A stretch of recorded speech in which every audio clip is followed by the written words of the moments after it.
Check 1 2, check 1 2.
And hello, everybody.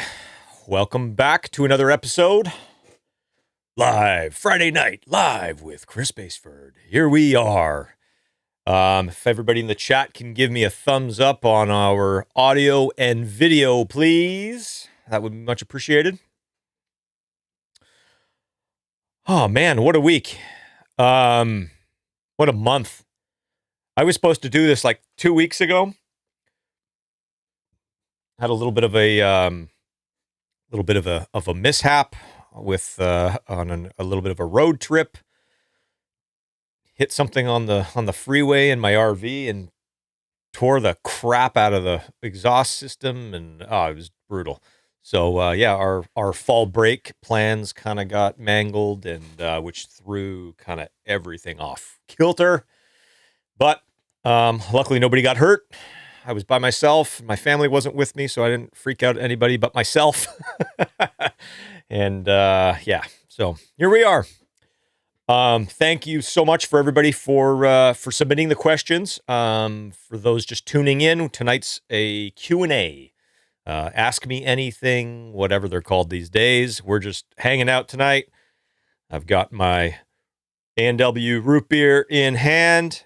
We are at the beautiful We Rock Studios in Franklin, Tennessee. And yeah, these are some of my favorite episodes, because for anybody who knows me or has tolerated me over the years in person, I like to talk. I like to talk. So this is as close as I can get to just having a conversation with 20, 30, 50 people. Excuse me. Rupert's getting me already. And so, yes, I absolutely love these. So, couple quick housekeeping things. If you do want to participate in the chat, you have to subscribe to the channel. And let's be honest, you should probably be subscribed anyways, right? So click the subscribe button on YouTube here. Click the thumbs up for me. This is episode 15. This is crazy. I did my first episode, my first live stream over a year ago. And the reason I started these live streams was because I wanted to make content and I wanted to do videos. And every time I would go to do a video, that wasn't live, I would catch myself stumbling upon a word or stuttering or going off on some God knows what tangent. And then I would hit the stop button, and then I would start over. And then 6 hours later, I'd realize I actually didn't do anything that I wanted to publish. And I never publish anything. I never put anything out. So probably a little over a year ago, I made the decision that I'm going to pull the safety net. I'm going to throw myself into the deep end without a life jacket, without the water wings, or whatever the proverbial analogy we want to make. And I'm like, fuck it, let's go live. There's no starting over. There's no pulling the plug halfway through and deciding that, oh man, I didn't say that quite right. So anyways, here we are. Episode 15, more than a year later. And like I said, I do love doing these. And the fact that the fact that I'm doing them live is kind of the only way that I'll actually do them. So I appreciate you guys. That was my long-winded way of saying there are 14 other live streams. I know they're long as fuck. Excuse my language tonight. I don't know why I'm swearing so much tonight. A little spicy. I know they're long. I'm a long-winded person. You guys know that by now. But there's a lot of stuff that I'm starting when I did this Q&A and I put out the newsletter to the subscribers on my website. If you're not subscribed to my newsletter, the newsletter's still kind of getting going, but there is some cool exclusive content. Go to my website, chrisbaseford.com. The link's down below, and subscribe. I'm not going to spam you. I'm going to send you some newsletters with things that I find interesting, things that I think you'll find interesting, and drum samples and plug-in presets and Axe Effects presets. Just trying to give you guys something cool and just keep in touch. But when I did send out the newsletter saying I'm going to do a Q&A and AMA this week, I started getting a lot of questions from stuff that I know I've tackled in previous live streams. I love bringing them up again because honestly, every time somebody asks me the same question, I'm so full of shit. I usually come up with a different answer every time. So not completely true, but it's half true. No, but it's like you kind of, depending on what I'm working on, depending on maybe the questions or just like the cool context of the conversation, there might be a different answer or a slightly different answer. Or maybe, like I said, that live stream was a year ago. What's changed? I think my first live stream was my mix template. What's changed in my mix template a year later? So if somebody asks me that question, there might be some differences. So by all means, keep the questions coming, but definitely if you've got 40 odd hours to spare, go back and check out some of the other live streams as well. So, all right, here we go. Drum roll. Okay. I've got one caveat for tonight. I'm still figuring out this OBS streaming thing, and I tried to figure out a little bit of I wanted to be able to pull up the questions and do cool graphics and shit like that. And yeah, it fell down on my priority list, and so I never figured that out. So I've basically just got PDFs of some of the questions that came in, and we're just going to start going through those. And so forgive the cheesy graphics because they're not graphics. You'll see. And we're going to start with a really difficult question.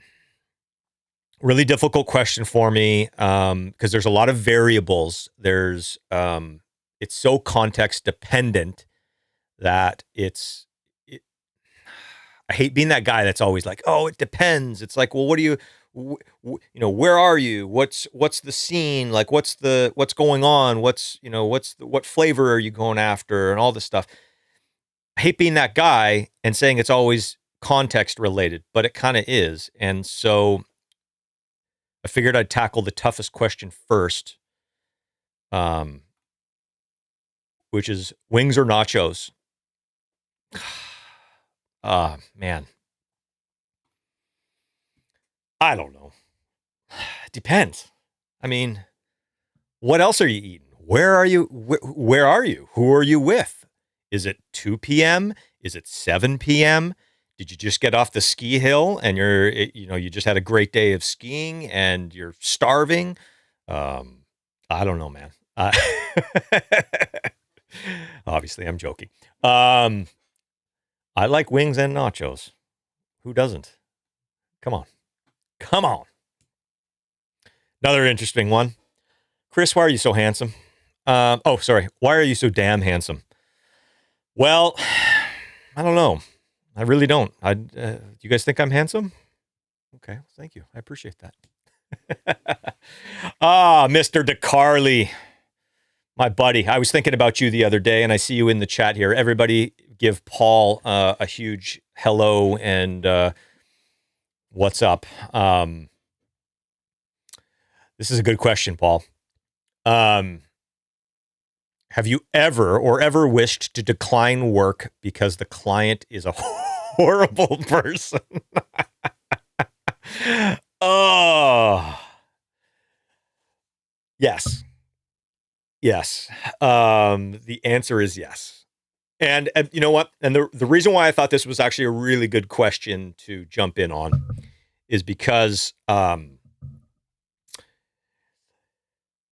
I'm not going to say how many years ago, but quite a few years ago, I got really burnt out on the music business and the studio business and the whole thing in general.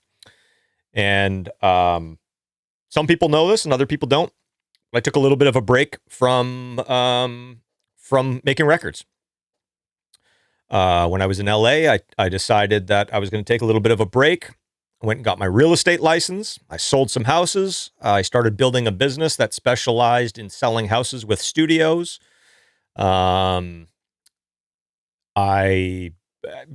did relatively well with that, and I had fun with that, but I didn't absolutely love it.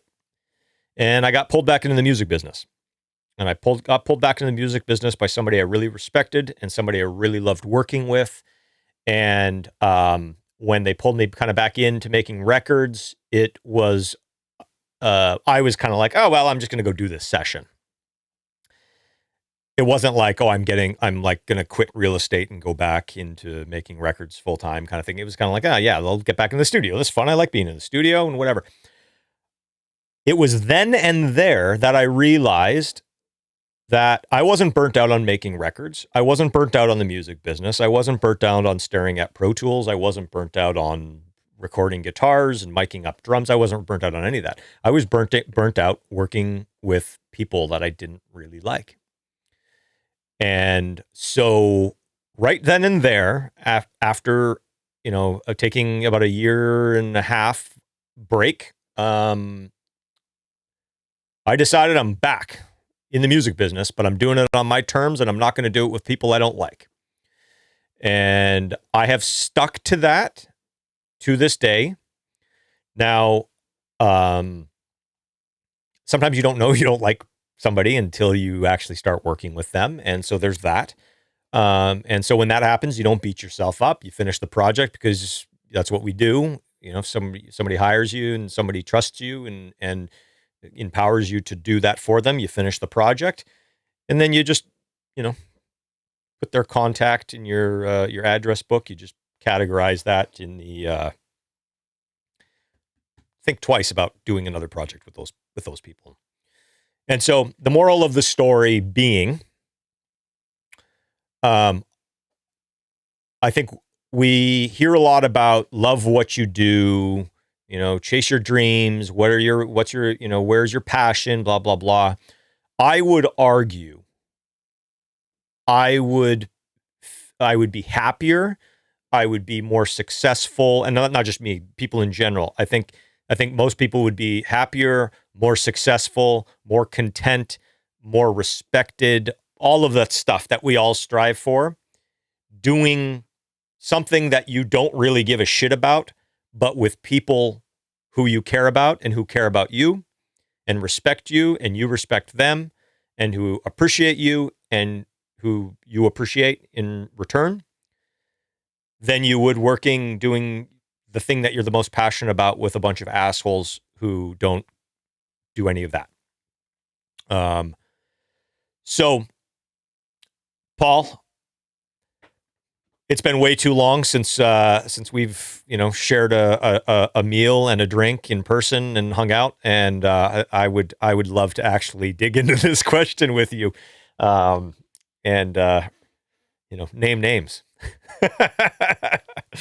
So, anyways,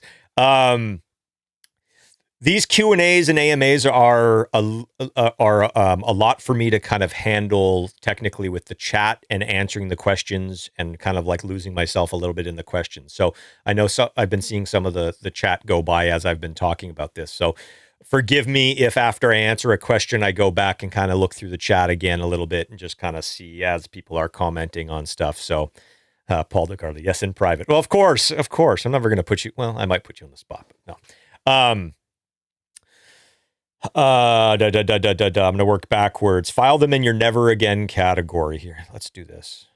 There we go. Yeah. File them in your never again category. Yeah. Well, here's the thing, it's like, I know some people who just like literally block their number, block their email. Yeah. There are people that you need to do that. But yeah, it's just one of those things. You know what? There are people, and I think with a lot of us, we have the people in our lives, whether it be our significant other or our best friend or a family member or a mentor. We've got our people that we kind of go and vent to in those times when we're frustrated or we're burnt out or we're, just like at our wit's end with somebody. And my wife gets a lot of that from me, and she definitely has, she's got her own short list of, her name's Samantha, where I'll say, Samantha, if so-and-so calls me and offers me $1 million to do that record, don't let me do it. Because I know that like I'll get into that place where somebody will do something to redeem themselves, and I'll be like, maybe I can do this again. And I've told my wife, if they go into this category, never again, no matter what the circumstance, no matter what the opportunity, no matter what the money, no matter anything, it's a hard no, and you got to hold me to that because I know myself. Yeah. So anyways, love that we got a bunch of people here already in the chat. I appreciate that so much. I like seeing that. So, and I will get to the chat questions as well. I do want to prioritize the people who are watching live, because I know, not everybody can stay for the full 3 hours that this is probably going to end up being. But okay, let me go back to here. All right. Well, thanks for that question, Paul. And yes, either you got to come out to me or I'll come out to you at some point. We should spend a couple days together catching up and comparing notes and talking shop. So, okay. So I'm going to hit a couple more of these Instagram questions, and then we're going to go to the chat. How do you schedule your time during the month, production versus mixing? Great question. Really great question.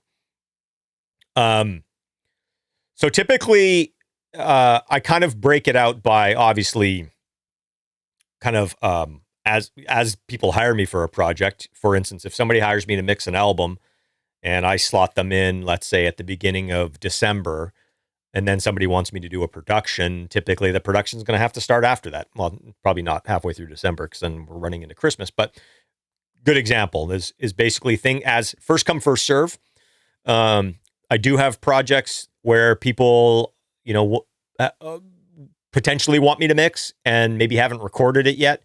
And then kind of give me a heads up being like, hey, we're going into the studio in November, and we'll probably be reaching out in December to have you mix. In that scenario, depending on if I've worked with them before, depending on if they're like, we want to, put down a quote unquote a deposit, give you half up front, hold the time. There's different ways that I do scheduling on that end. But for the most part, it's kind of first come, first serve. And then it's a matter of making sure I'm meeting people's, deadlines, which, man, that's really tough for me. That's something I struggle with. I do struggle with that because it's so hard. It's so hard to like not have one thing. If you go one day behind schedule on something, then all of a sudden it gets pushed back. It pushes everything else back.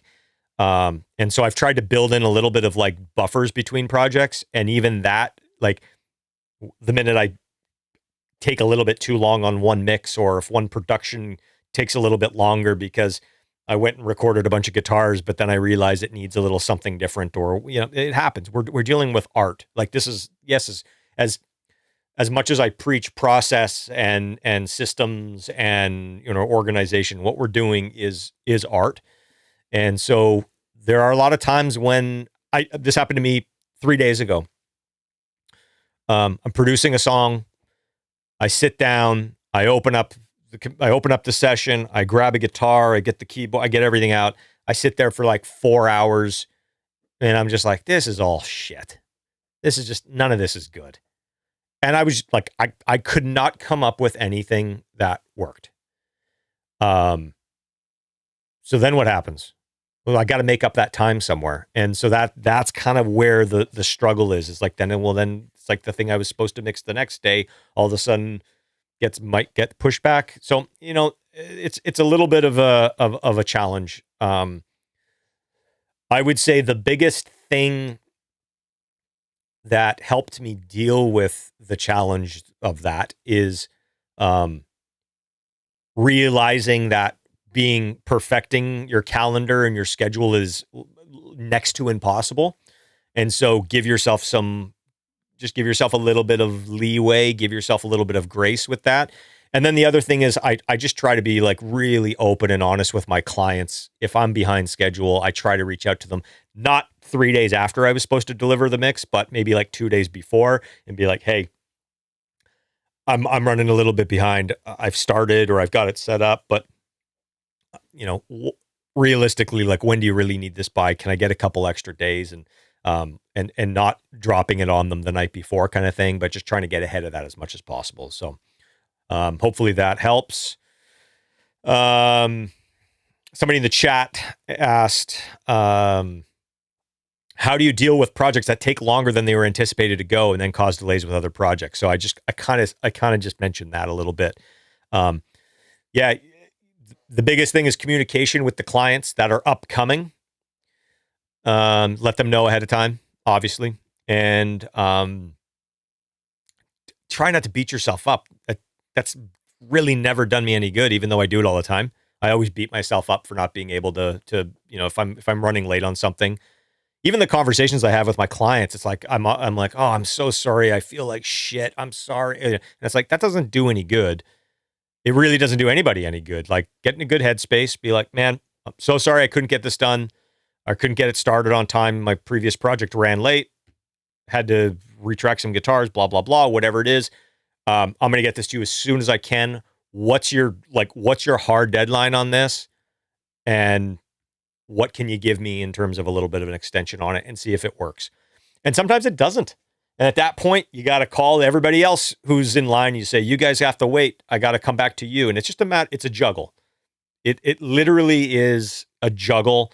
And the minute you realize that you're juggling, well, then you can embrace being a juggler, a circus clown.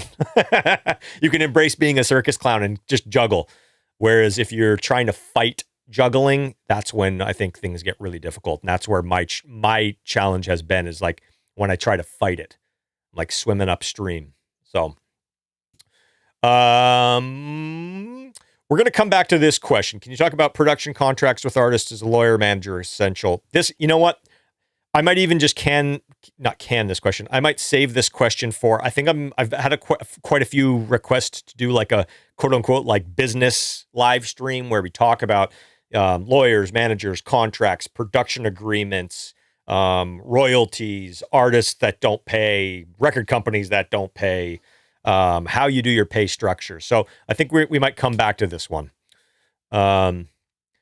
What was the main reason for moving to Nashville? How's that transition going? This is a great question. Nashville's going awesome so far. I love this town. I guess it's city. I love this city.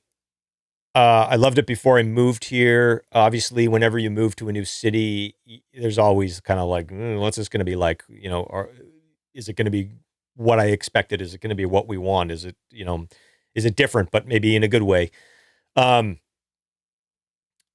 So far it's been everything that I hoped it would be. And I haven't even scratched the surface. I mean, we still have boxes in our living room, and we still, I've got a list of people that I'm trying to, go have dinner with and go grab a coffee and go for studio hangs, and also trying to make up for the time. Because when you do a big move like that, like I was down for almost a month. So, a month disappears out of the year just with, the actual move and packing shit up and getting prepared. And then had to get my kids settled in new schools, and it's like, all the stuff. So, but I'm so optimistic about it. I'm like, I feel myself getting excited talking about it. I'm so optimistic about it here. And one of the reasons you asked, what was the main reason for moving here? Aside from all like kind of like the logistical stuff, the schools are good here. The public schools in the county that we live are great for my kids. We live in Franklin, and Franklin's kind of a suburb that reminds me a lot of kind of where me and my wife grew up, and has that feel. So that's very familiar to us. We like, obviously having lived in LA for so long, nothing's going to beat the weather there. But, having been in Vancouver for the last 3 years, pretty much anything's better than that in regards to the constant rain and gray. Sorry, Vancouverians, whatever. I love Vancouver to visit. And there's a lot of awesome stuff in Vancouver. Like 6 to 8 months of gray sky was just taking its toll. So aside from all like the kind of those like cost of living, quality of life, all of that type of stuff, the thing that really, the draw for Nashville to me, because there are other places that have quality of life and cost of living and good schools and good houses and good areas and, big international airports that I can travel around and get to where I need to go. The way that this city has cultivated their appreciation and their love and their embrace of not just music in like the kind of like the typical sense of the word, but the people who make music, the people who work in the music business. Again, I don't want to like shit on an entire group of people based off of where they live. But like, I found it like Nashville's about the only, you know what? Like, I don't have to shit on anybody. I'll just give you the opposite of, because this is what Nashville is. Nashville is about the only place that I know of where they cultivate and share with people and care about the people who make the music, who work in the music business, the everything that goes in behind the scenes. They care about those people and they celebrate those people. And those people are important within the scene. In other music cities, let's say LA, New York, I can't say New York so much, but LA, like it's not like the people who are behind the scenes making the music is almost irrelevant there. It kind of doesn't even matter. Where here it's a big thing, right? And so it feels good.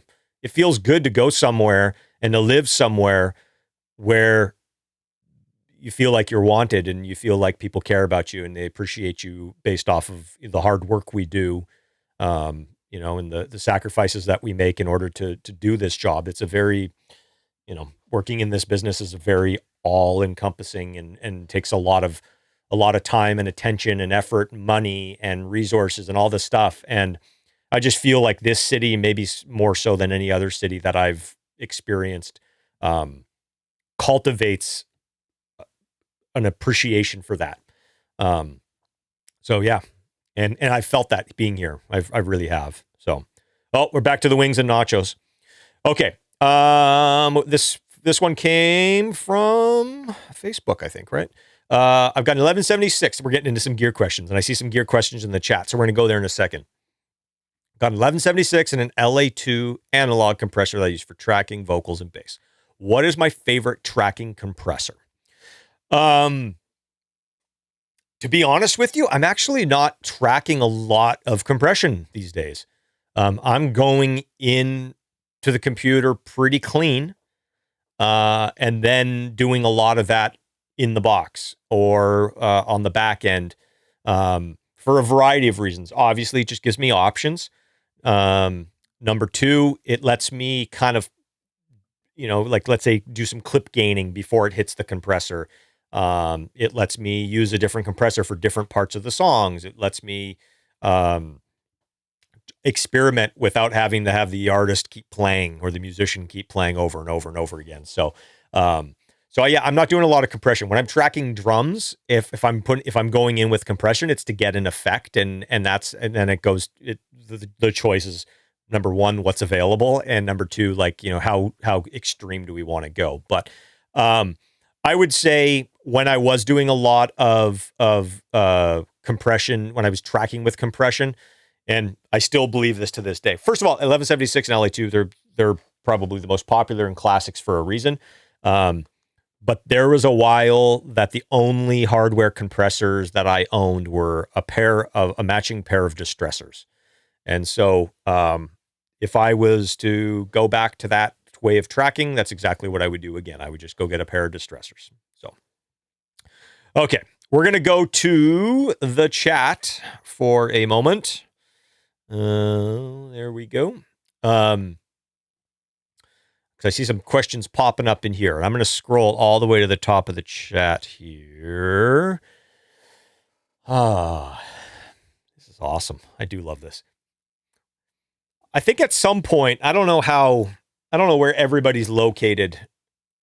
I would love to maybe grab like 3 or 4 other people, some of my colleagues, and do like a day or two where, maybe we rent a conference room somewhere at a hotel or something, and we all kind of get together and do this live and in person, and be able to go, have drinks afterwards and stuff like that. But that sounds like a lot of organization and a lot of logistics, but I would love to do that because, I love this.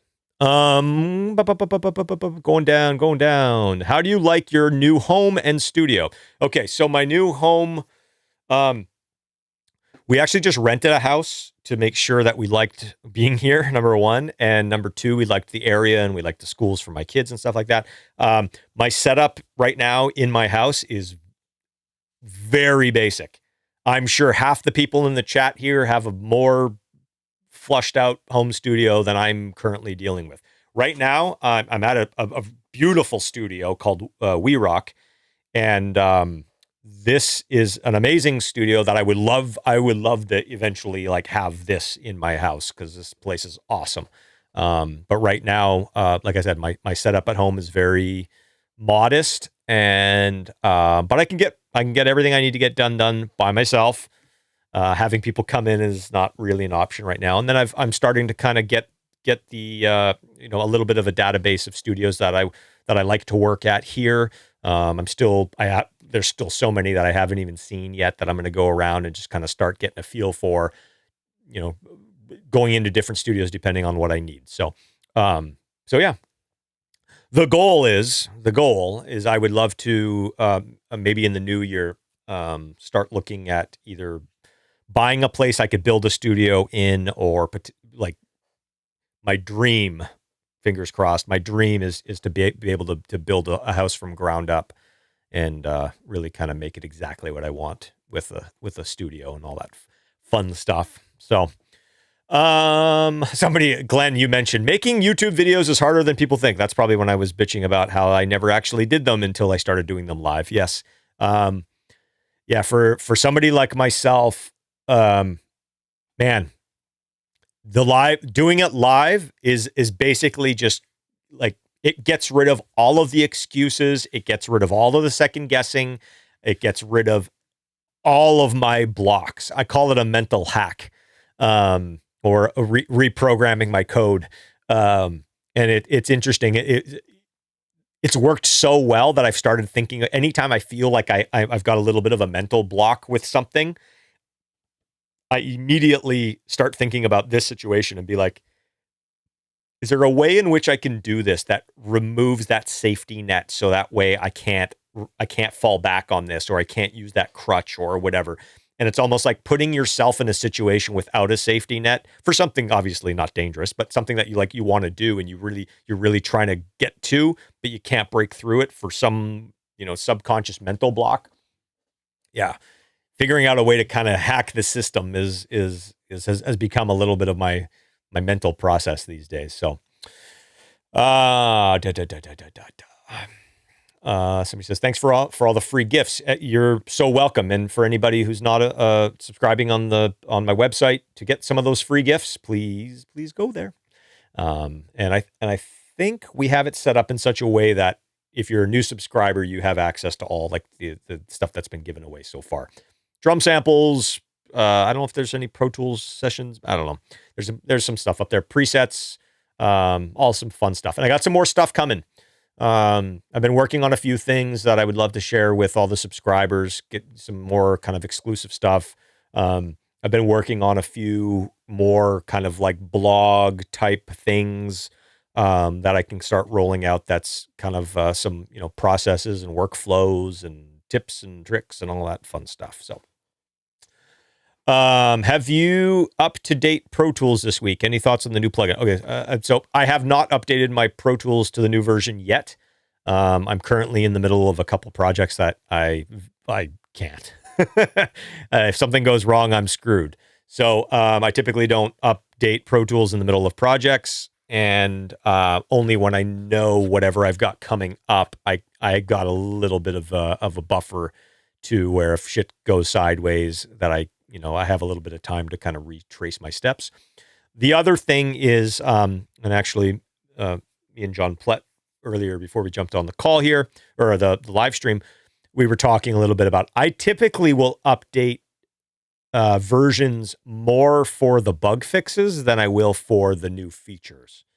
So unless there's a feature that I'm like, I've been wanting to work like that for years and now they've finally done it, like commit and track freeze and things like that, folder tracks, like those were like, I don't know why it took them 20 years over all the other, DAWs to get that. But anyways, the MIDI stuff I saw and it looks better. I still wish Pro Tools would do a drum MIDI track the way like Cubase does it, where you can drag, all the kicks can be at the top and the snares. Like it doesn't matter how it is on the keyboard. You just and the notes aren't long; they're just diamonds because drum hits are just hits. They're not, the sustain doesn't matter. I wish they would do that. It seems like such an easy thing to do. I don't know why they haven't done that yet, but yeah. Any of the MIDI features, like they're playing catch up big time, but at least they're doing it. So, what type 4 verbs and 4 delays you end up using on vocals? Do you approach it like smaller, brighter, less wide, longer, darker, wider? Thanks. Yeah. Yeah. So, you know what? Let me do something really quickly. Let's go to, okay. So I'm actually going to import, actually, hang on, bear with me for 1 second here. I got to find something. I'm just going to import from my mix template. I'm going to import my returns, and that way you guys can see kind of what I'm doing.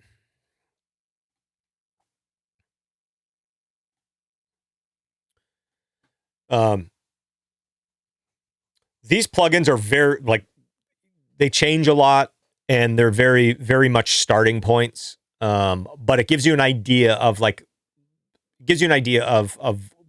the kind of the thought process is, with my return. So give it a second while it's loading here. Okay. So here we go.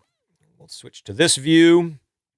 All right. So anybody who's seen my previous videos, you guys know that my mix template, I still kind of run it a little bit old school console-like, where I have sends on tracks and a lot of shared returns.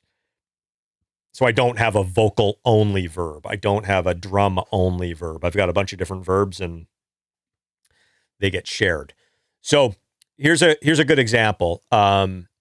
These aren't necessarily set up for any particular session, but they're the plugins are instantiated so I can pull them up and start tweaking depending on what I think it needs. But when I start a mix, I'll have plugins here, and if I know I'm going to want something else, I'll go and change them. But how my sends and returns usually work, on return 1, which is a stereo return, I usually have some sort of verb that I do like on drums, and it's kind of like a room type, kind of like a quick, not a non-lin, but like a quick kind of short, kind of very kind of sporadic type of verb, room verb. And so this one's pretty short. I like brick wall. This might be, depending on what the style of the song is, this also might be like an AMS non-lin.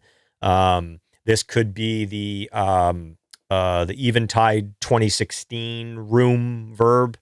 Again, just kind of depending on what I'm using it for. This used to always be like a D-verb non-lin. My second return, which is basically it's a mono return, but it's a stereo plugin. So this used to be, like I said, it used to be either the AMS non-lin, it used to be the D-verb non-lin. It was always a non-lin. And what I ended up finding was I was very rarely using the first reverb for anything, and I'd get to the end of the mix and I'd be like, I've got this like short room thing that I want on the drums, but yet I'm using the mono stereo one, and then this didn't really get used a lot. So what I started to do is using FX Stereo 1 for my short room, which is usually goes on the for drums and things that I want just a little bit of ambience on, but not like a huge long decaying thing. And then I've basically made a little bit of like a utility verb. So vintage verb is an amazing all-purpose verb. Like I can, like, just even the stock setting's really good for a lot of things. But if I do want to go and do some sort of shorter non-lin thing, I can do that, right? I can just tweak this so easily to whatever I want, scroll through the presets, find something. So this is kind of like, this is the thing that probably changes the most from mix to mix.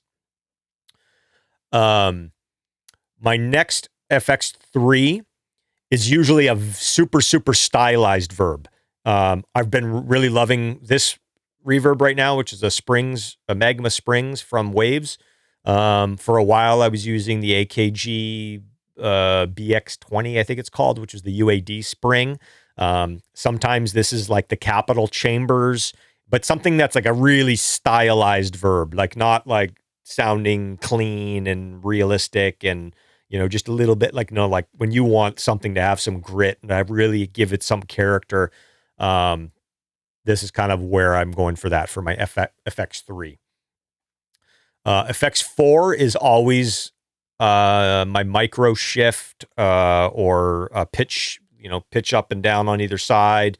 Obviously, I like the Soundtoys micro shift. Sometimes I use the Eventide H3000 plugin or the 949 plugin. But basically, this is always some sort of stereo pitch spread thing. Great for being able to quickly turn on and take a mono source and make it kind of pseudo stereo. Effects Stereo 5.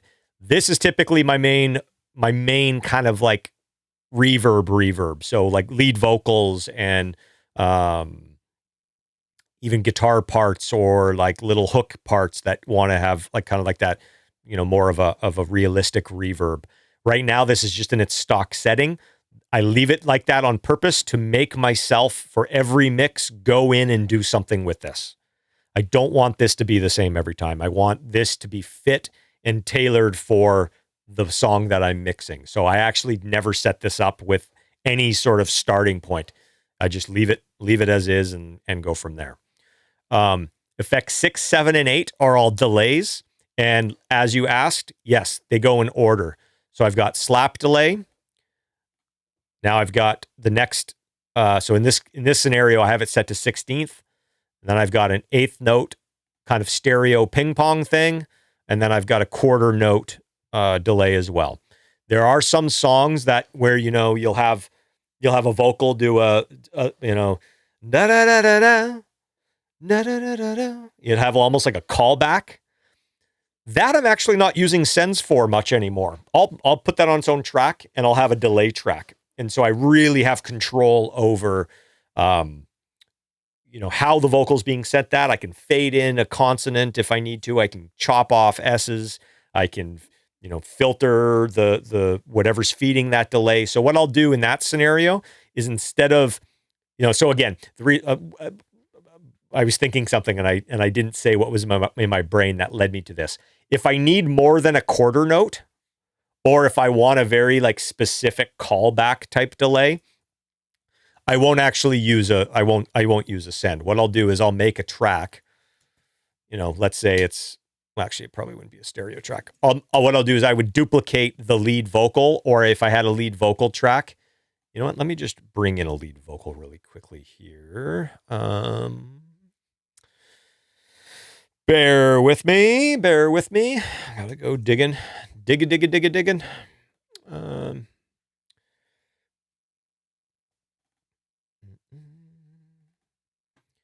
I'll just bring in, here we go. Okay. Bear with me, everybody. Bear with me. I want to give you guys some examples here. So I'm going to answer them. Might as well answer it, right? Okay, here we go. All right. So let me get rid of these two tracks here. I'm gonna be that guy. I always say I'm not that guy. I had a comment on my last video, and I just want to address something. Because it was a little bit of a complaint, but I'll categorize it more as constructive criticism, let's say.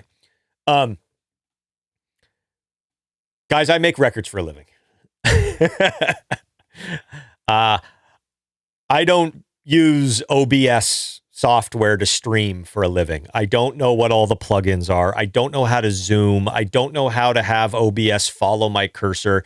If I get to a point one day where I've got another guy helping me and he knows how to run all this shit or whatever, or I don't have to make records anymore and all I'm doing is videos, I promise you all, I will make the most well-produced, slick, perfectly edited graphics, this and that. I will do that for you. I'm not there. So somebody's comment was, they're like, I can't stand looking at this great black and gray thing and he never zooms in and all this stuff. I totally get it. I watch videos too and I'm like, oh God, these are tough to watch because of whatever. Please bear with me. Like I said, I haven't spent the time to figure out how to zoom, to have like OBS follow my cursor so that it will zoom in whenever I open a window. Unfortunately, like I said, that's just not what I do. So, all right. Like I said, if I was going to do, here, let me put this out here. Okay. So this is the lead vocal from, our last live stream, The Theory of a Dead Man song. You took it all. How about we don't have vocal or drums playing? Now I'm living in a trailer by the interstate. Okay, so if I wanted to have a callback delay there, what I would do is I would select the thing that I wanted to call back. I would do a commit, okay? Let's do nothing there. And I'm going to basically have that commit all of these plugins that I've got going on here, okay?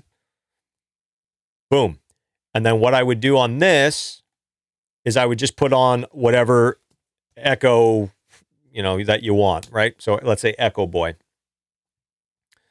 And then what I'll do is I'll set this all the way wet. Select the time that we want in this scenario. Let's do actually it's probably gonna be a quarter note. Actually, I don't have my tempo set, so let's actually do this real quick. Hang on one second. Let's bring in the tempo map from this. Perfect. There we go. Okay, go. All right. By the interstate. There we go. Now we'll actually map. By the interstate. Maybe the drinking made it worse. And then I just copy that down. The drinking made it worse. It got me through. Right? And so I'll do that. And the reason why I do this instead of going and making another send is because if it's this type of delay, it's almost like this is now a part. This is not an ambience. This is not an echo. This is not a reverb. This is a part. It just gives me more control. So I can go and this one doesn't sound that bad, but sometimes the consonants, the way that they echo doesn't sound great. So you can basically go and fade the beginning of that consonant. Let's say I wanted to get rid of that S on the end of the delay. Trailer by the interstate. So it kind of ducked the by, right? Let's give it a little bit of regen here. Trailer by the interstate. Maybe the drinking made it worse. It got me. Don't want that in the delay, right? So basically, it lets you do stuff like this. Maybe the drinking made it worse. It got me through the night. All right, so that's how anything more than this delay, that's what I do for that now. And it's so much easier to do. The other thing that I like to do a lot of the time is you can basically affect this however you want, right? So you can basically put on if you want to really filter this down. By the interstate. By the interstate. Maybe the drinking made it worse. It got me through the night, but the morning hurt. Same here, right? So we'd copy that down too. But the morning hurts. But the morning hurts. The morning hurts. Okay. Hopefully that answers your question. And then in terms of these are just kind of some extra sends returns here for like a subsynth. And I use this plugin Satin for the Dolby A trick that I used to have the Dolby 361 noise reduction units. This kind of has an encoder for that Dolby stretch thing. And then I've been experimenting with this Wow Thing plugin, trying to kind of create that like pseudo phasey left right thing, that crazy thing. This kind of swaps out from mix to mix, and I sometimes it works, sometimes it doesn't. I've still kind of experimenting. There's a couple other plugins. There's like the BX Shred Spread, which I used to use a lot, and I used to use that here. So anyways, these are kind of like floater utility returns. So, okay. Hopefully I answered that. Let's go back to the chat. The air conditioning came on in here and it feels glorious. How do you deal with projects to take? Oh, that we already jumped that one. How do you set your input guitar level when using guitar amp plugins? Thanks.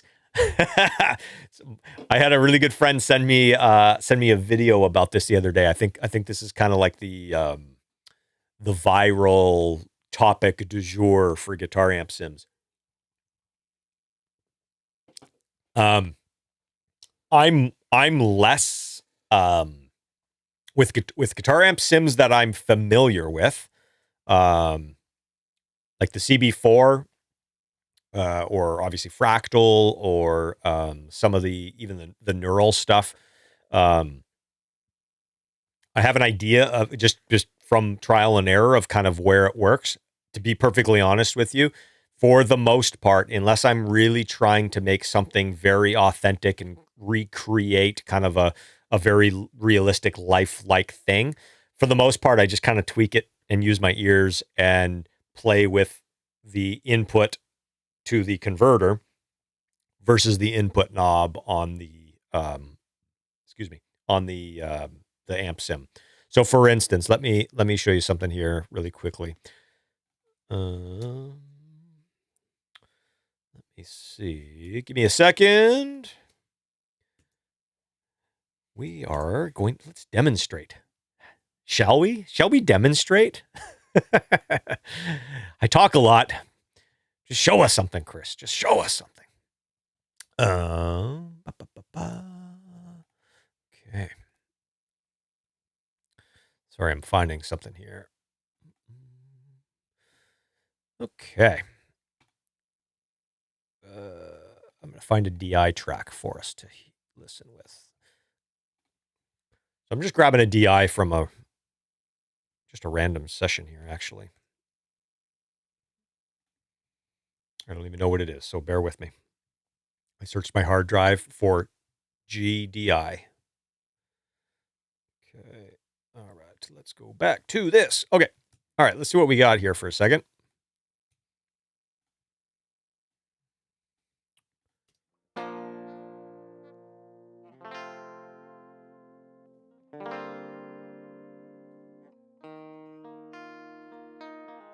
Okay, great. This is going to be perfect. Okay. So if I grab an amp sim, let's pick a neural. Where's my brain not work today? Here, let's pick this one. I really like this. This is actually one of the amp sims that I use a lot. I actually want to. It's so funny. It's funny how like people used to shy away from like wanting to have their amps modeled. This plugin makes me want to go buy a Morgan AC20. And I don't know why, because it sounds great. I don't know. Why do I need? Like I said, I like the smell of tube amps. All right, so let's just do this real quick. Let's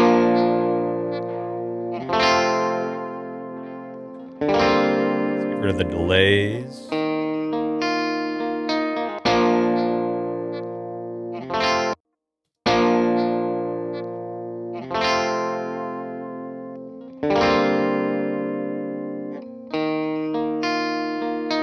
Okay, so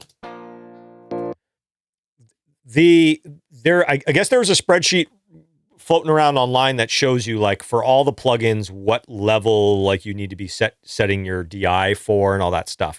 Ultimately, you've got two ways of changing the level. In my opinion, and that's all this is. I like to record the DI. I don't want to say hot, but relatively hot, like a good level. No peaking, never peak. It should never even come close to peaking. A term that I used to use is yellow's the new red. So if you see on my meter here, see how this, let's see if I can get this actually to get into the yellow. See how it's turning yellow? Yellow's the new red. So where you used to just want to, almost just get it as close to the red as possible. My goal now is to get it as close to like, get the level as close to the yellow or the orange as possible. And that's about as loud as I ever want to go. So what I typically do with amp sims is I'll record my DI. So my peaks are, if they're jumping up just into that yellow, I don't want anything like really sitting in that space. That's fine. But then before you hit the amp sim, you need to trim them down. So like in this scenario, I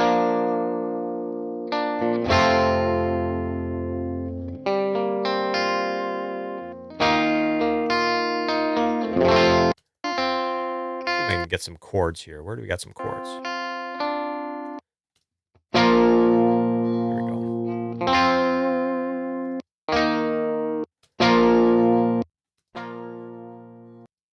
Like that's a pretty good, a well leveled DI, let's say, right? This is about the level that I would record a DI track, where it's just kind of like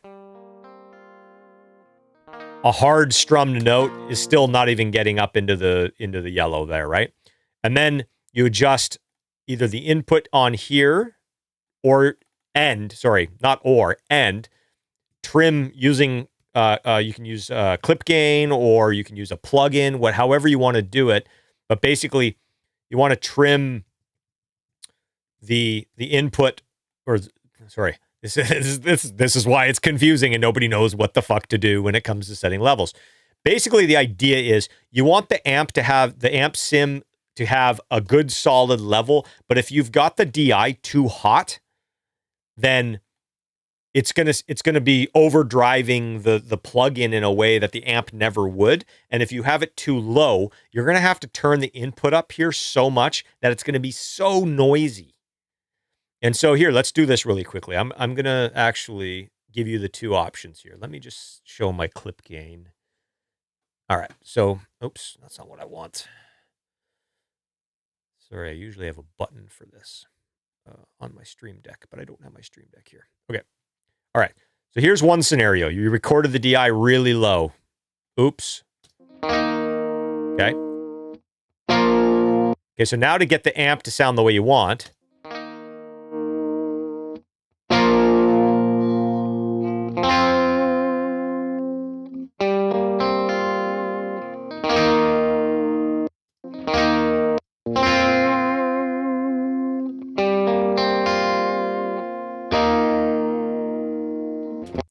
Quite a bit of noise here. I don't know if you guys can hear it, but like the signal to noise ratio is not great. I can hear a lot of like kind of like the hissy and the buzz stuff of the guitar amps have, but the idea is to not have to crank the input of this so much because you've got a healthy signal here.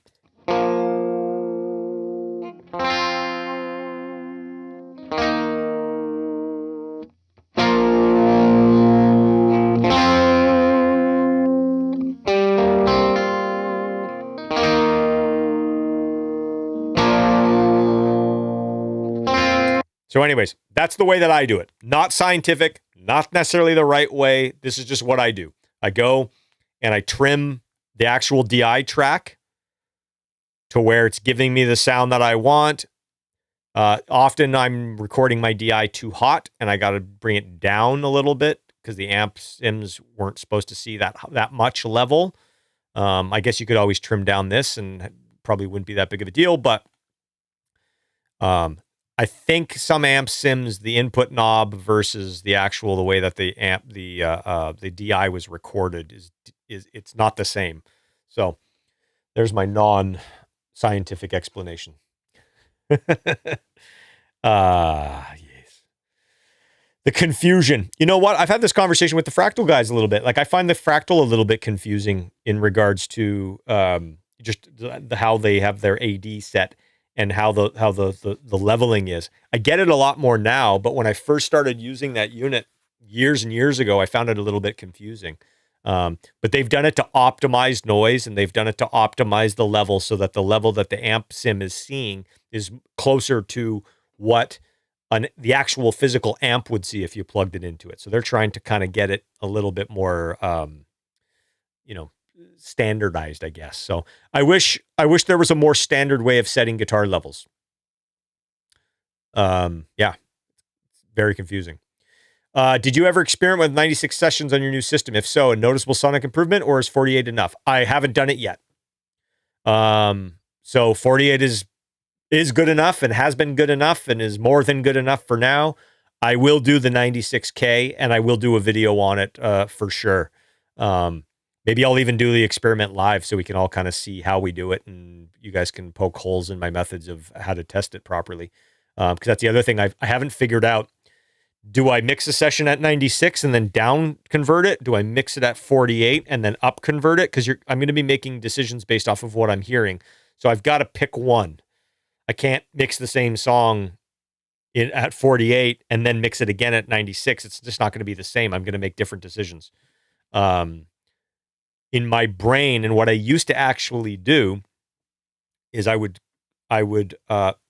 mix at 48 and then up convert it if I could, depending on what the plugins allowed me to. Because I did find the plugins used to sound better at 96, but I just couldn't run it. So, all right.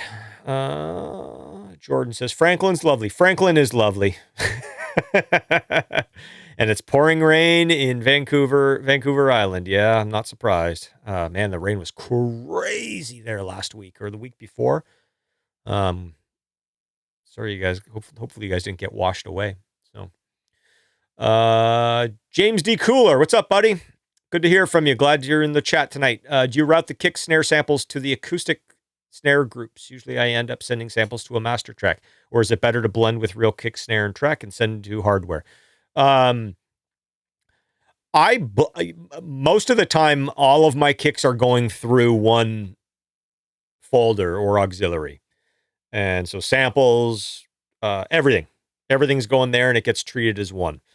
I'm not saying that's the right way to go. And I actually did get a really great question, a very complicated question, from one of my, one of the subscribers in our community, regarding like how do you when you're sending everything to a folder track, but then you have sends off of your folder track, like how do you deal with that? Because if you have a send on a track that's in a folder and then you turn the level of the folder down, well, but the send is still sending full pre-cut levels. It's very confusing. But so there are scenarios where you might want to have them separated out or going straight to your mix bus or straight to your drum bus or whatever. For me, my starting point is all of my kicks go to a kick sub. All of my snares go to a snare sub. All of my toms go to a tom. That's samples, room samples, live, whatever it is. If something's problematic, then I will pull it out. But for the most part, I'll have everything going together. And then I'll have one fader for my snare. I'll have one fader for my kick. I'll have one fader for toms. It really simplifies things for me. So, how much time do you spend before mixing for stuff like session prep? Do you have an assistant? How much time do you allow for mixing a project? Great questions. I have covered this a little bit in some of the other live streams, but I'll jump on them again. Number one, mix prep is huge. So much of my mixing starts in the mix prep stage. So by the time I start mixing, like so much has already been done. It's such a difference. If I just sit down at a song and start mixing it without any mix prep, I find that number one, I find it very difficult. I find it very, I get kind of like just this like anxiety feeling of like things aren't already set up and I'm adding sends and I'm clicking on menus and an output routing. I really don't like it. I like all of my routing to be done ahead of time. I like all my sends set up. I like everything in its spot. I like the way my groups are named. Like all of this shit. When I sit down to mix, when all that stuff's done, it's so much easier for me to get something sounding good real fast. Whereas if you're doing that as you go, to me, it's a disaster. I know some guys who can do it, because you can just give them any session and they'll just start tweaking and you're like, holy shit, it sounds pretty good. That's not me. I do have a mix assistant. Her name's Irene. She is amazing. I think she actually does some mix prep, possibly for some other people here in the watching the stream. We're constantly kind of tweaking the mix prep process. I'm always trying to make things better. I'm always trying to make things quicker, more smooth. And all of it is to try to facilitate, when I sit down to mix, getting as much of the like mental stuff out of the way and making everything as instinctual as I can make it.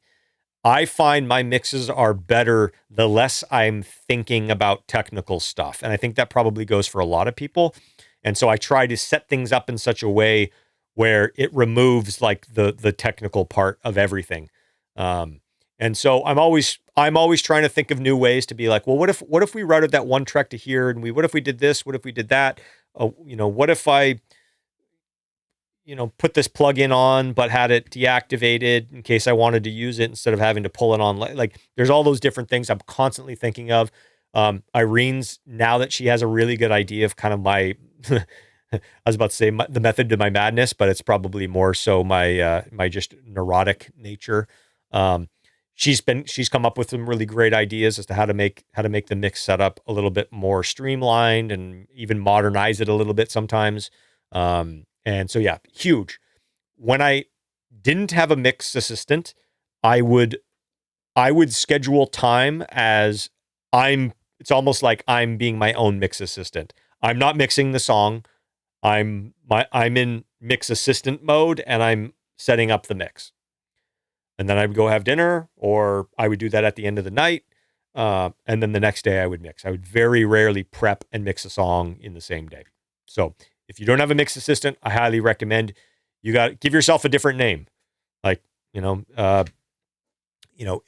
whatever, whatever, pick a funny name, and that you are now that character, and you're the mix assistant. And when that guy's sitting at the rig, no mixing happening. No mixing should be happening. It should all be mix prep. Okay. Your 4 rules, tips for great drum recording mixing. Oh, interesting question. Interesting choice of words. Rules. That's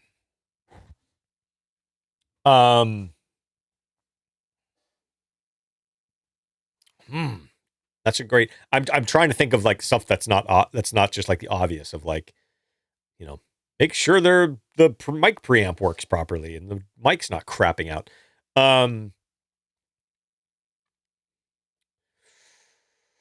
Well, let's go tips instead of rules, because I started really focusing on the rules verbiage there, and I think it kind of it's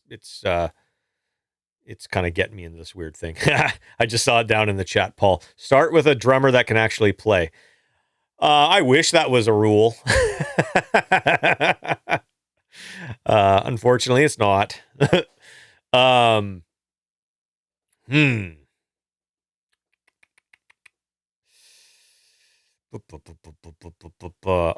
All right. Let's do this. Number 1, try to get the drums sounding the way that you want them to sound. I know a lot of people who don't even bother trying to shape the tone. They don't pick microphones based off of what sound they're going after. So number 1, have a vision. Have an idea of what you're going for, and then make your decisions to facilitate that. If you want a really clicky kick drum, because it's like for like a metal project, don't use a FET 47 a foot outside of the kick drum. That's not going to give you any attack. So have a vision, let's say number 1, and then make your decisions based off of what's going to facilitate that. Kind of expanding on that a little bit. Make sure whatever you're doing there's a purpose behind it, and the purpose is to help get to where you want to go. So for instance, if you're using drum heads, like if you're using Ambassador 2-ply Ambassador coated drum heads, there should be a good reason why you're using those drum heads. And that should be part of the vision, or that should be part of the sonic imprint that you're going after. Don't just leave it to chance or be like, oh, I don't know, that's the head that, like, just have a reason. Think about, plan it ahead of time and figure out what you're going for, and make sure you've figured out all of the different ways that you can just stack the deck in your favor, so that when you're going and sitting when you're in a studio with a drummer and a drum kit, and probably the clock's ticking and the dollar signs are adding up, you've at least done everything you can to make your job as an engineer easier to get to where you're going. Drum tips in regards to mixing. I like to compartmentalize some of my mixing with drums. For instance,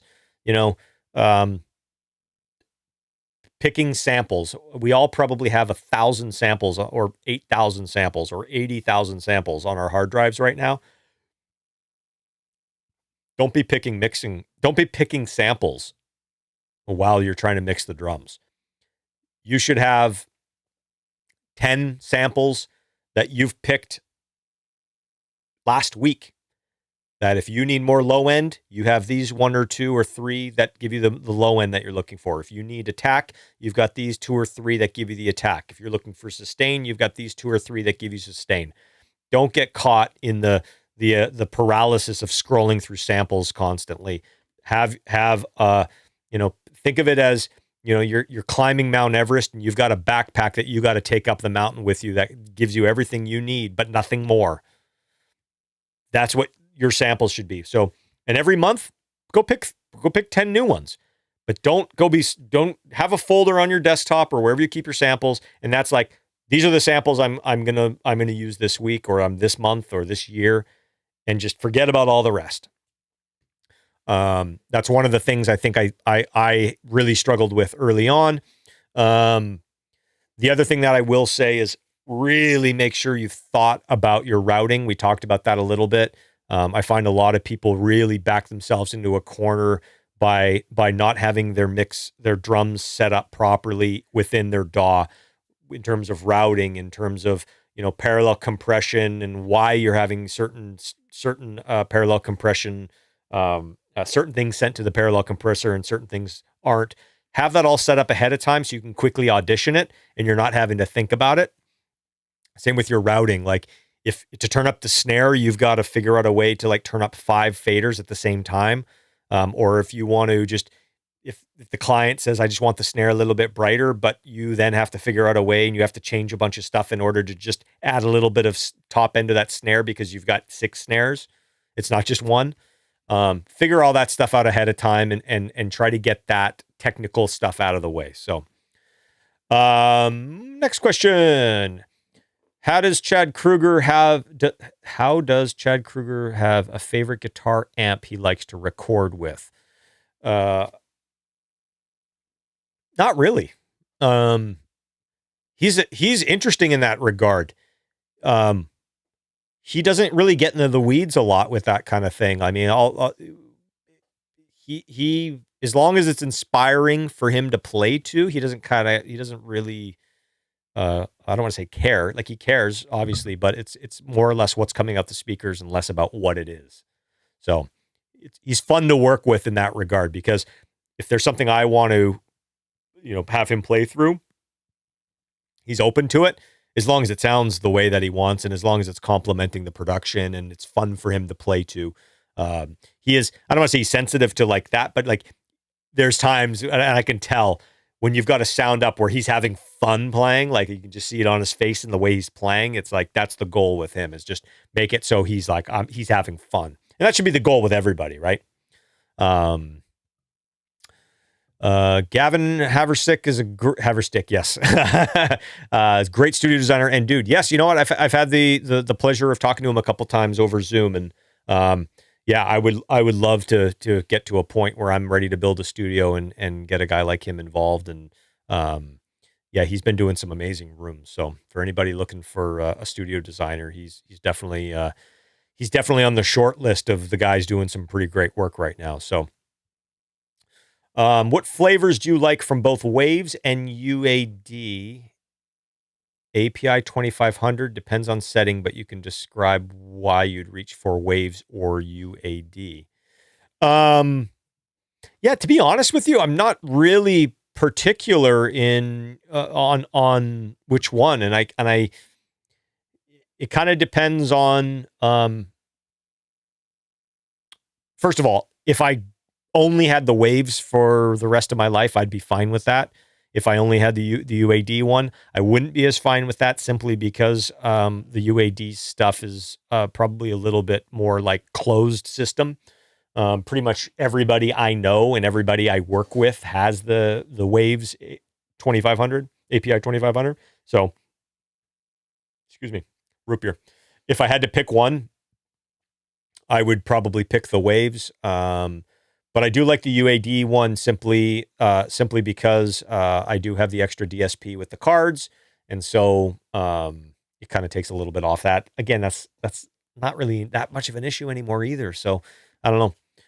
Sorry for not giving a better answer. But yeah, if I just had to use one from now on, it would probably be the Waves, just because it's more people have it, and yeah. We're talking more about Gavin in the chat. Yep, Gavin. The new Pro Tools update got rid of the weird AAE. I'm assuming that's the DAE 094 or whatever that error was present in the previous version during heavy editing. Okay, good to know. Any favorite libraries for orchestral sounds? Yeah, and I don't own them. I actually don't own them all. The Spitfire stuff is incredible. I love the Spitfire stuff. Some of it's expensive, but it's very good. I also like, what I'm really digging? let me pull it up actually while you guys are here. I am really, really, really, really, really, really, really, really, really. It's a company called UVI, and they make there's Falcon, and then there's the UVI workstation. I've been really digging this stuff, and they've got a bunch of they've been come on, hang on. They've got a bunch of libraries that you can buy, or they've got a really reasonable they've got a very, very reasonable subscription to where you just get everything for, I can't remember how much it is, but it's actually not, it's not that bad. We're all getting subscriptioned to death. So I'm getting a little bit more,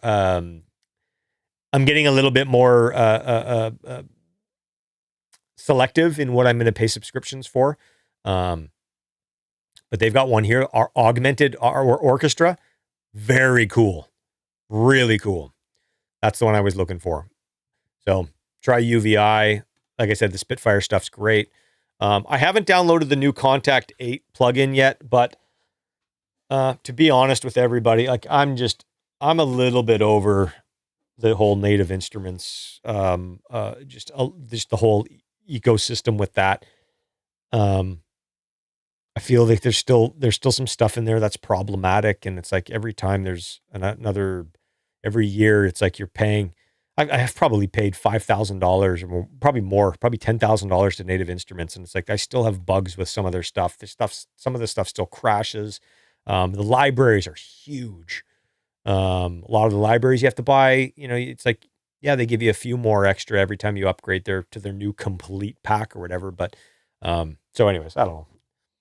I don't like to talk shit on plugin companies that much, so let everybody else do that. But yeah, I'm kind of veering a little bit out of the Native Instruments kind of ecosphere, and this UVI has definitely pulled me in. I lost my place in the chat. We didn't want graphics. We don't want to learn your nuggets. Okay, good. So you guys can continue staring at my black and white waveforms. I was going to talk about why I do the black and white, and I'm going to save that because I feel like there's more important stuff. I don't know. Well, maybe Paul DeCarli. Do you still work in black and white, Paul? Maybe you can answer that in the chat. I don't know anybody else who does that. So I'm not going to talk about it that much. You guys if you're going to watch my live streams, you're going to have to put up with it. I was thinking how to prepare this trick with delay for a pro mixer, and I've got an answer. Okay, I think that was kind of when I was doing the delay plugin.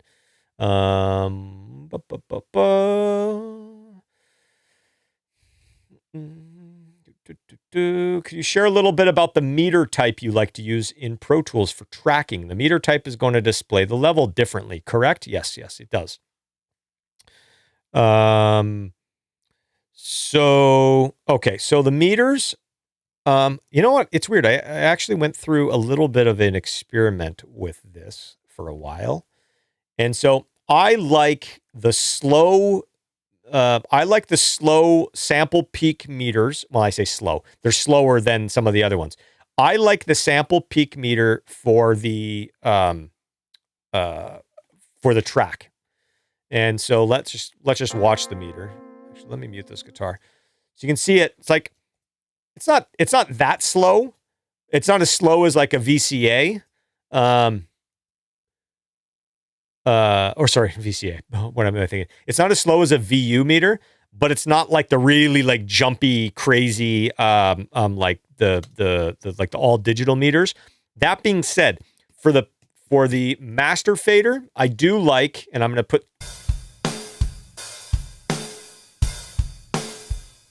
put some audio through the master bus here just so we can see this meter going.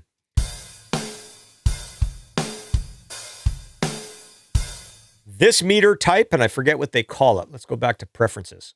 Linear.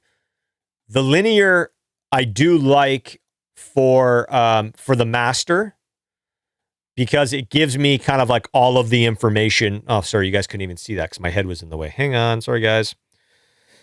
This is what happens. So let me go back here. So you can see here. So it's giving me kind of like an RMS or loudness type with the graph down here. It's giving me those kind of jumpy peak meters with the kind of the little bit of the waterfall kind of decay, and then it's also giving me a peak hold. So this kind of gives me all the information that I need to be when I need to be kind of really a little bit more clinical and a little bit more technical. But I don't like looking at that. If all of my meters were like that, I wouldn't like that. So like I said, I use the sample peak. I feel like it's an accurate meter. I like looking at it. It gives me the information that I need. I never really end up, like I said, I use orange as my new red. I never really get that far up the level to where I'm getting close to the red anyways, but it gives me a meter that's pretty accurate, pretty quick without being obnoxious visually. So I don't know. Everybody's a little different, but that's what I like. What are my thoughts on the Nameless suite? I think that's the neural. That's the neural.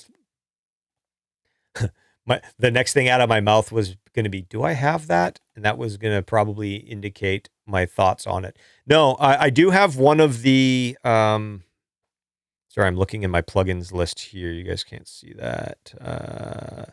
Yes, the Nameless suite I like. That's the Fortin Plexi modded Marshall thing. I like that a lot. That's actually when I want that kind of when I want just a really kind of guttural Marshall thing in the box here. That's one I actually go to quite a bit. So, going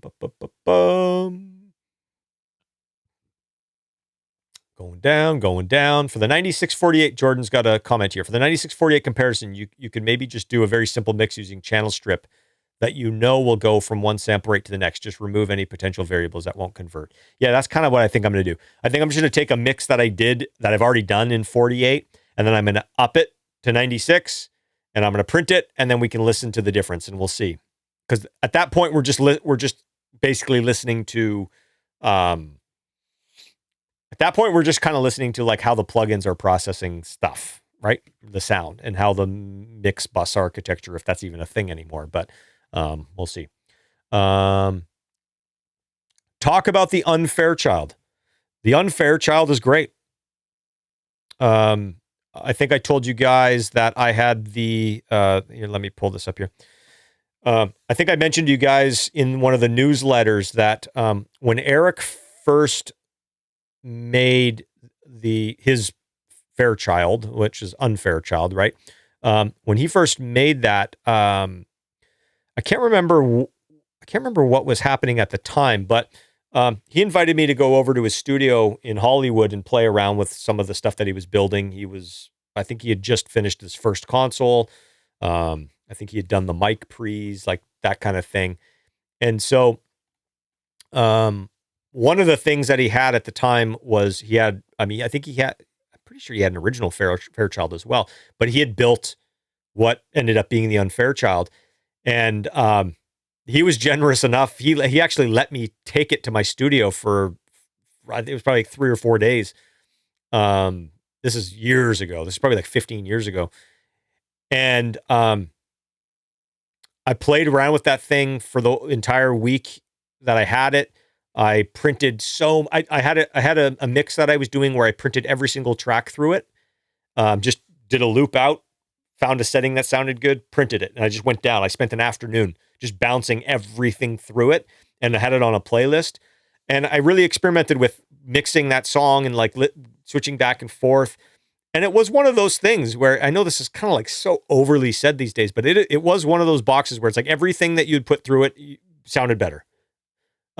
I know that's so cliche these days, and I'm like, I even just hearing myself say it. But it was true. I was very impressed by that, and that was like the prototype. And so the fact that there have been several iterations of the Unfair Child from then that may have made it even better. And now we have a plugin, and the plugin sounds great. I don't have an Unfair Child hardware unit to compare it to. I haven't used an actual Fairchild in a long time. One of the things I mentioned in that newsletter that I sent out was I find it really funny. I mean, it's not funny. It's kind of silly, but there are so many people that buy or review clones that really don't have that much experience with the real thing. At the time that I played around with the Unfair Child prototype, I had just come off of like 5 or 6 years of renting Fairchilds and then using other Fairchild clones. And I was very familiar with what Fairchilds or the Fairchild circuit sounded like. So I had at the time, I mean, obviously not so much anymore because it's like I haven't used them in a long time. But at the time, I had a very, very good frame of reference as to what the different flavors of Fairchild sounded like. And the undertone stuff was awesome. It still is. It still is awesome. And so the fact that now we have a plugin, and the plugin sounds great. So yeah, big fan of obviously of Eric's work, but a big fan of the plugin as well. So if you guys haven't, check it out. I'm sure you guys can demo. Everything's got a demo these days. So, but as with everything, just because everybody else says it's awesome doesn't mean you're going to be like, oh my God, it's great. It might not be your thing. So, or you might have something else that already does it. So like,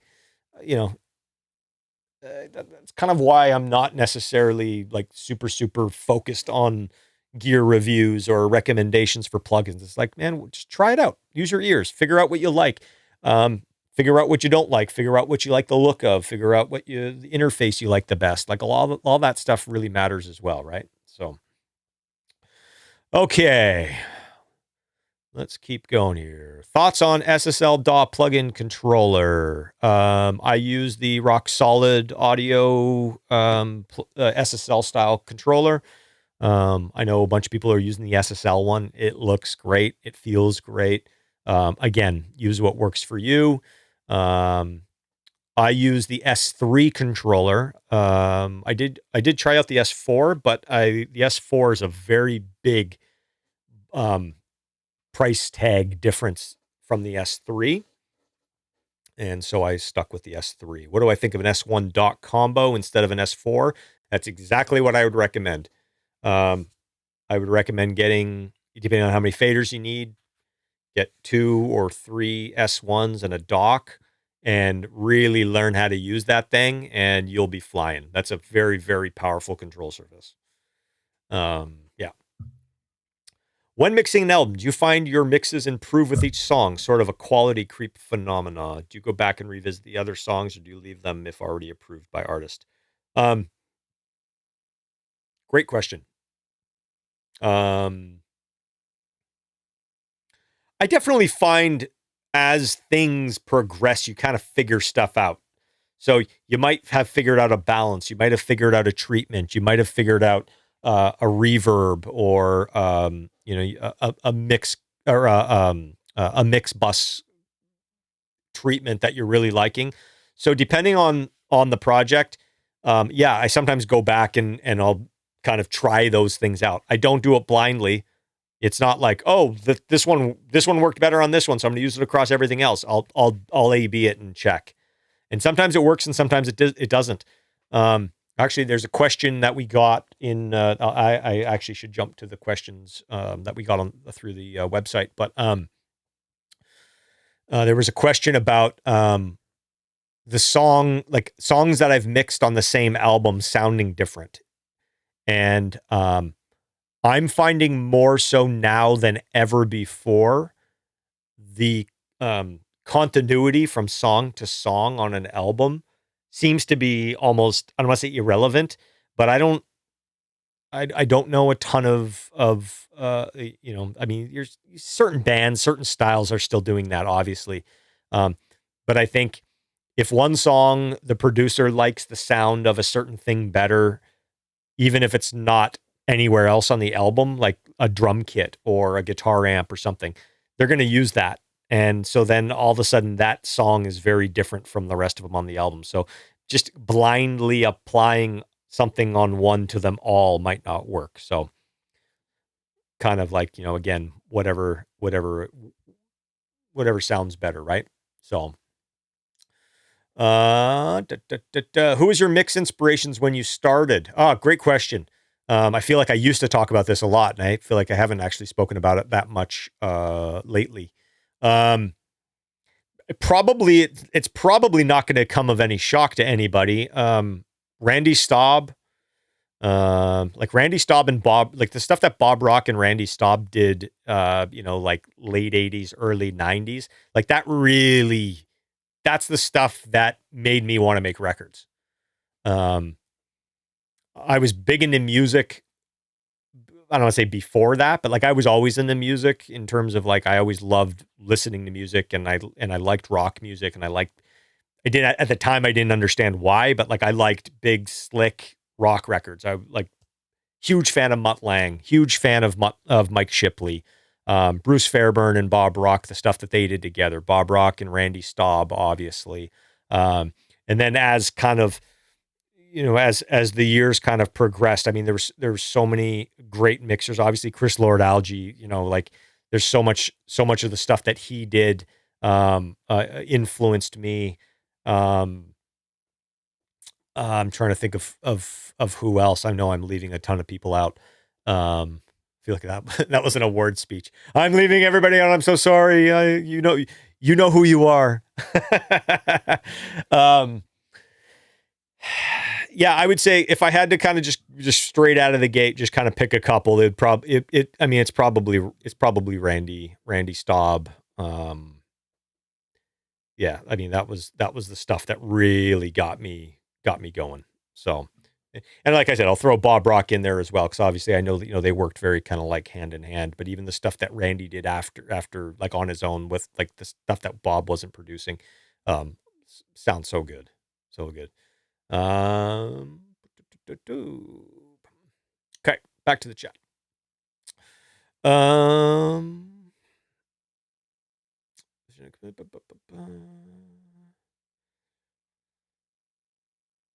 Sorry, I'm reading through. I want to make sure I don't miss anything here. What's some mixing tips that you've learned from your mentors? Maybe TLA, CLA, Randy Staub, etc. That's a great question. There's a lot of like technical stuff that I could probably be like, oh, well, I read about that, or, when I was having CLA mix that Nickelback song for us, I saw him doing that, or, I always heard this thing on Randy's mixes or whatever. But I think the thing that nobody ever really told me, or that maybe is a little less specific, but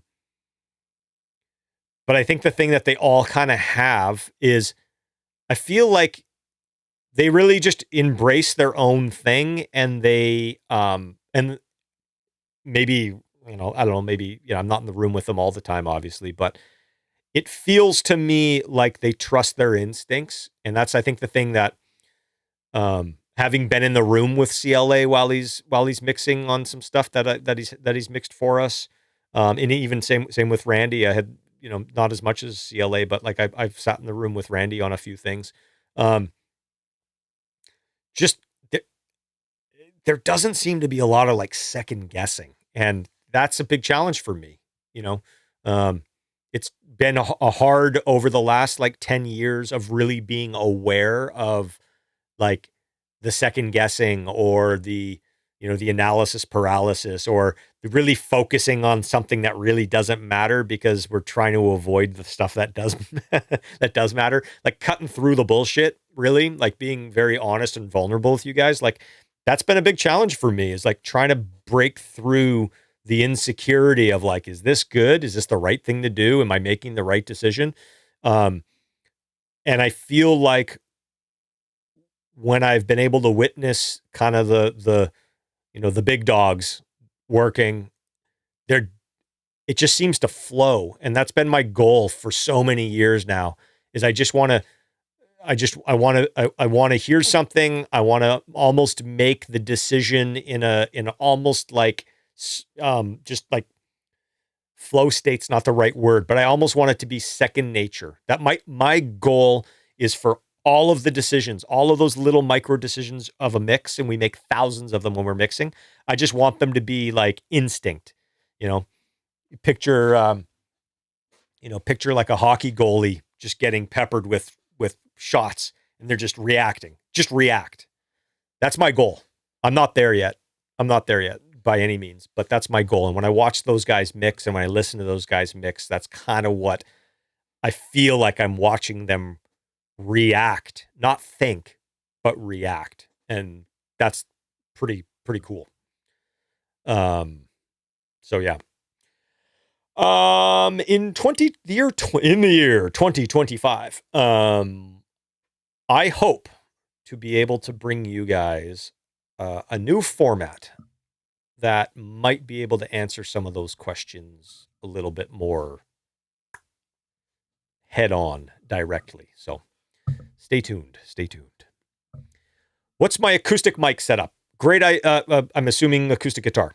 This was actually a question that came in the email, the website newsletter as well. When I'm recording acoustic guitars, I'm actually not that picky, but I do like a bright, small diaphragm condenser. I like a room that's relatively dead.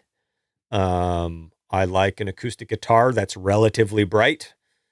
And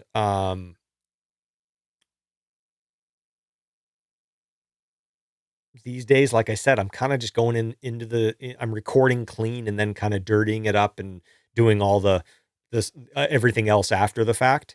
That being said, what was I mixing? I think I might have been mixing one of the Scott Stapp songs from maybe the last album, and there was a lot of acoustic guitars on it. And I remember asking Scott Stevens, who was one of the producers on that album, I'm like, dude, those acoustics sound so great. And I think he told me it was an SM7. He's like, yeah, it's like an SM7, like a foot away from the guitar. And I was like, you got to be kidding me. It's like SM7. I'm like, I'm like chasing like, B&Ks and C12s and 251s and whatever. And it's like, yeah, it's an SM7. Go figure. So there you go. Drum shots number 8 kick. I'm not sure what that's in relation to, but if you're talking about my drum shots number 8 kick, there you go.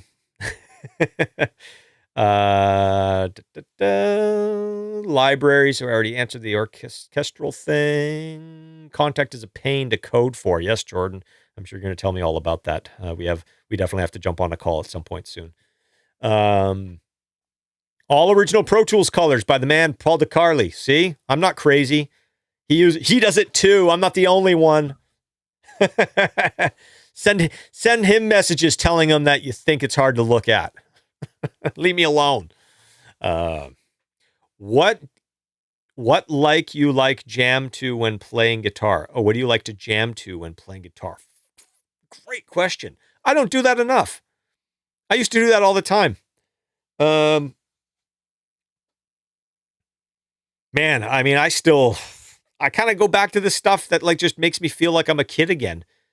Metallica, Van Halen, Motley Crue, Aerosmith, like all those records that made me like want to play guitar and made me want to make records. That like, it's rare that I really get the urge or the time to just pull out a guitar and just jam. So when I do, it's usually stuff that I'm like, yeah, I just want to feel like a 14-year-old kid again. Great question. All these big dogs and nail the mix, rocking 200 tracks with the mouse, no faders, blows my mind. Yeah, I know, it's crazy. Um,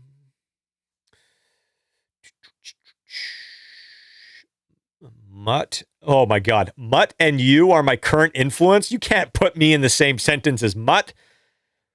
I mean, you can, but fuck. Wow. Damn. Hey, I got to tell a quick Mutt story. I told this recently. Like, hey, man, this is a hard business. When you get a victory, I got to do a better job of like accepting those victories and being proud of them. On the last Nickelback album, Get Rollin', the very first song that we finished mixing was a song called Skinny Little Missy. I might have already told this story, but I'll tell it again anyways. Skinny Little Missy, just a kind of like a drudgy rock track. We're at the Armory in Vancouver, just finished the mix, went down to my car, listened in the car, and everybody's like, "Yep, we're done. This sounds awesome." Blah blah blah. I start pulling up another song, and I see Chad on his phone texting whatever, and he kind of like looks up at me and has this kind of like, you know, evil grin, and he goes, and he knows I'm a huge Mutt fan. Like I would give anything to just go for dinner with Mutt, and not even fanboy. Like I'd be so afraid to fanboy with him, but like I would love to meet the guy, and just, I don't even know what I would say, but yeah, Chad knows I'm a big fan, and he's sitting there and he's like, and I think I'm setting up the next song, and he's like, I'm like, what? What? He's like, guess what I did? And I'm like, what? He's like, I sent the mix to Mutt, asked him for his mix notes. And I'm like, oh, you fucking didn't. I'm like, oh no, you didn't. And he's like, yeah. And he's like, you want to know what he said? And I'm like, no. And he's like, are you sure? And I'm like, oh, okay. And he came and showed me the text. I think I had him screenshot the text. And I can't remember exactly what it said, but it was very, very, very complimentary. And and he's like, dude, I wouldn't change a thing, or what. I can't remember what it said, but it was, I'm getting goosebumps even just kind of remembering that. I'm like, that's, for me, like I said, there's so many, we beat ourselves up, or at least I do. I beat myself up all the time. And even telling that story, I kind of start cringing that I'm even telling the story, because that's a little uncomfortable for me to like share those things. But fuck, was that cool. Fuck, was that cool.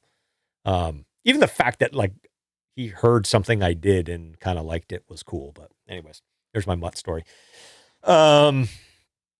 Huge Mutt fan, huge.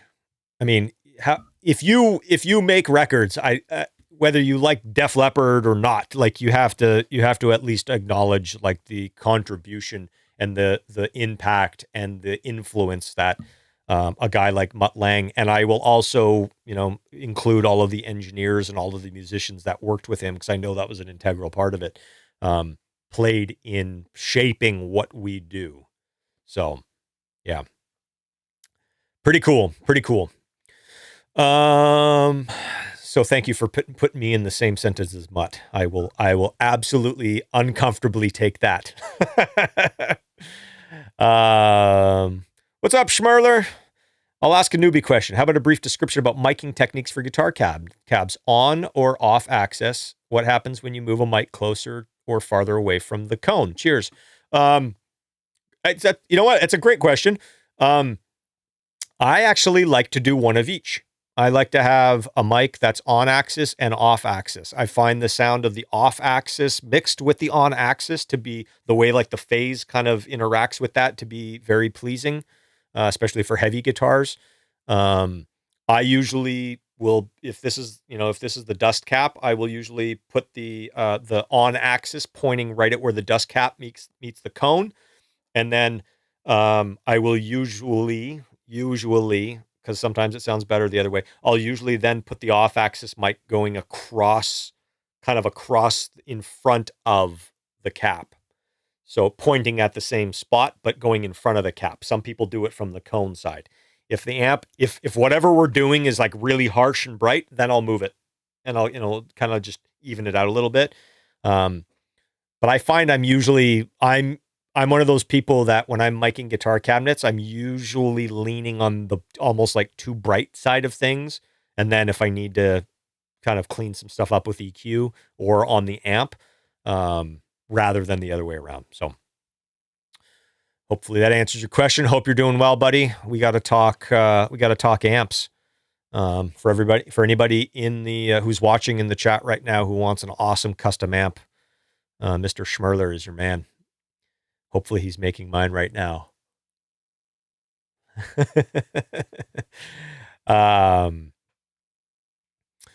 Garrett, I think you actually sent some questions in earlier as well.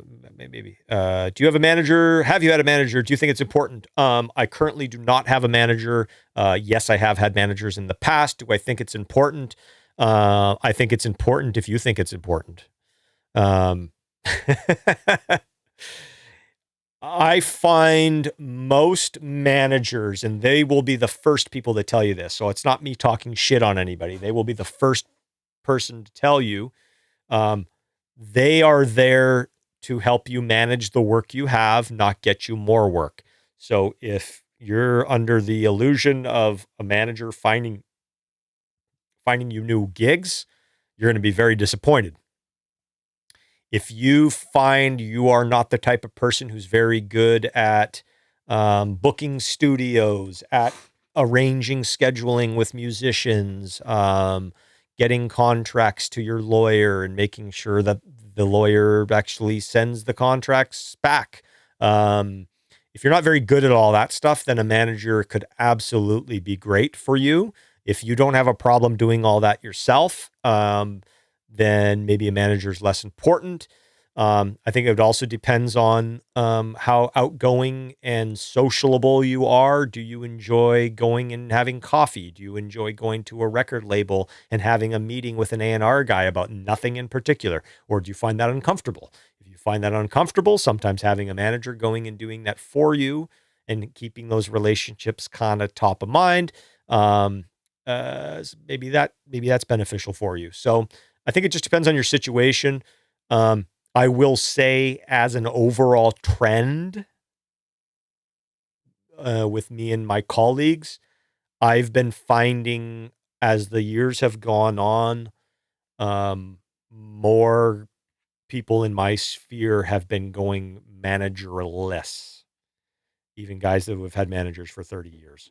I'm not going to say I will never have a manager again. I think, like I said, there's a huge benefit for it. It's just a matter of what do you need? What are you good at? Where are the holes in your game? And if a manager can help you fill that, I often make really bad, analogies and I like sports, so I make bad sports analogies.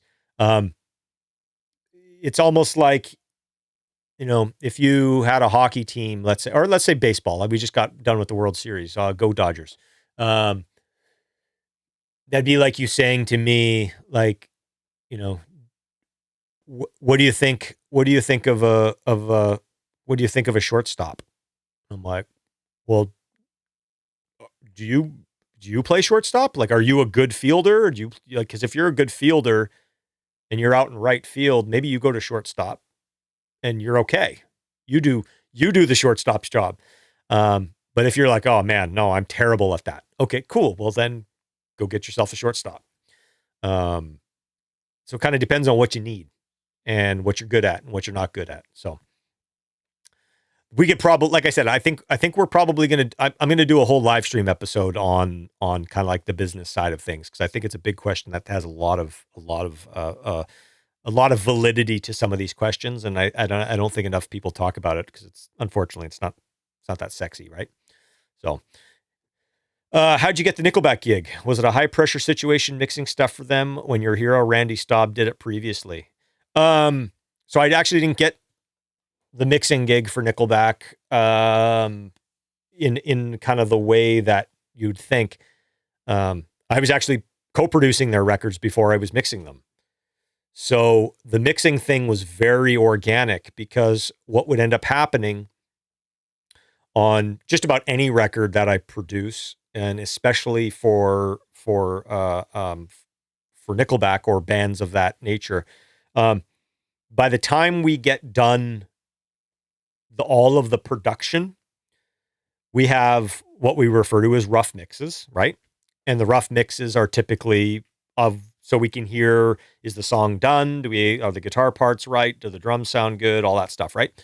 You need to do a little bit of a rough mix to just kind of see what you got and to figure out, are we done with the production and now are we ready to mix?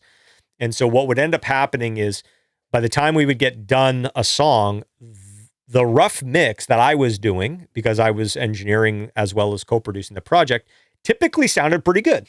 I mean, hopefully we typically take our time with those records. And so by the time we'd get the rough mix done, it would sound pretty good. Then what would happen is we would usually pick and choose which songs we think would be good for which mixers. And so when I first started working with Nickelback on the No Fixed Address album, I think, I'm trying to remember, I think it was kind of like half Randy, half CLA. And so I would prep the sessions for those guys. I would send them the sessions, and basically I would commit a lot of the stuff in my rough mix that I liked, and I didn't want them to start over. So if I had EQ on the guitars that I liked, I would commit it, and so they get a fresh track with just the audio file, but it sounds the way that I had it in my rough mix. And I would give them the tracks, and then they would do their thing. And this is not a dig on anybody, but I think what ends up happening is it's very difficult, and I get put in this situation all the time. It's very difficult when a producer who's very proficient at mixing and engineering sends you a session and has been living with that session for a month and been doing these little micro tweaks and gotten everything kind of where they want it, but it just needs to be kind of finished, and it just doesn't sound completely finished yet. And then you get that, and obviously at the time, CLA and Randy were both mixing on consoles, so even just the nature of having to get this out of the computer and now onto a desk, and some of the plugins, like I said, I would commit a lot of stuff, but you're basically kind of having to rebuild a little bit of the mix. And obviously those guys hear things differently. That's why we went to them. And so what would end up happening is I had a month to tweak the vocals and the guitar levels and the drum sounds and everything. And then although we're giving them that, they have a day to then put their own spin on it. And I think sometimes what would happen, and what happens to me all the time, I'll have my day to put my spin on somebody else's mix, is I'm not as intimately familiar as with every little nook and cranny of that production as they are. But because they've been tweaking the rough mix like crazy, they are focused on that stuff, and that's important to them. It's not that they're being difficult. It's just like, no, yeah, you know what? The panning of where the shaker and the tambourine is in the chorus is important to me. I did things for a reason. And so what ended up happening a lot of the time, and this is just the way that it works, is we would send out the mixes or send out the multi-tracks to have somebody else mix it. And we would most of the time really love what they did. But there was a lot of, I know people call it demoitis or matching the rough mix, and it's not even that, but it's kind of like, yeah, I really like the way the guitars were sitting in the rough mix, but they don't really work like that anymore. Or I really like the vocal sound that we had in that one thing, and now that vocal sounds kind of different, and it's not really working the same way. And it's like, we're very intentional. So when somebody kind of takes that and then kind of undoes it or just disregards something, because it's kind of like, oh, well, they wanted something different.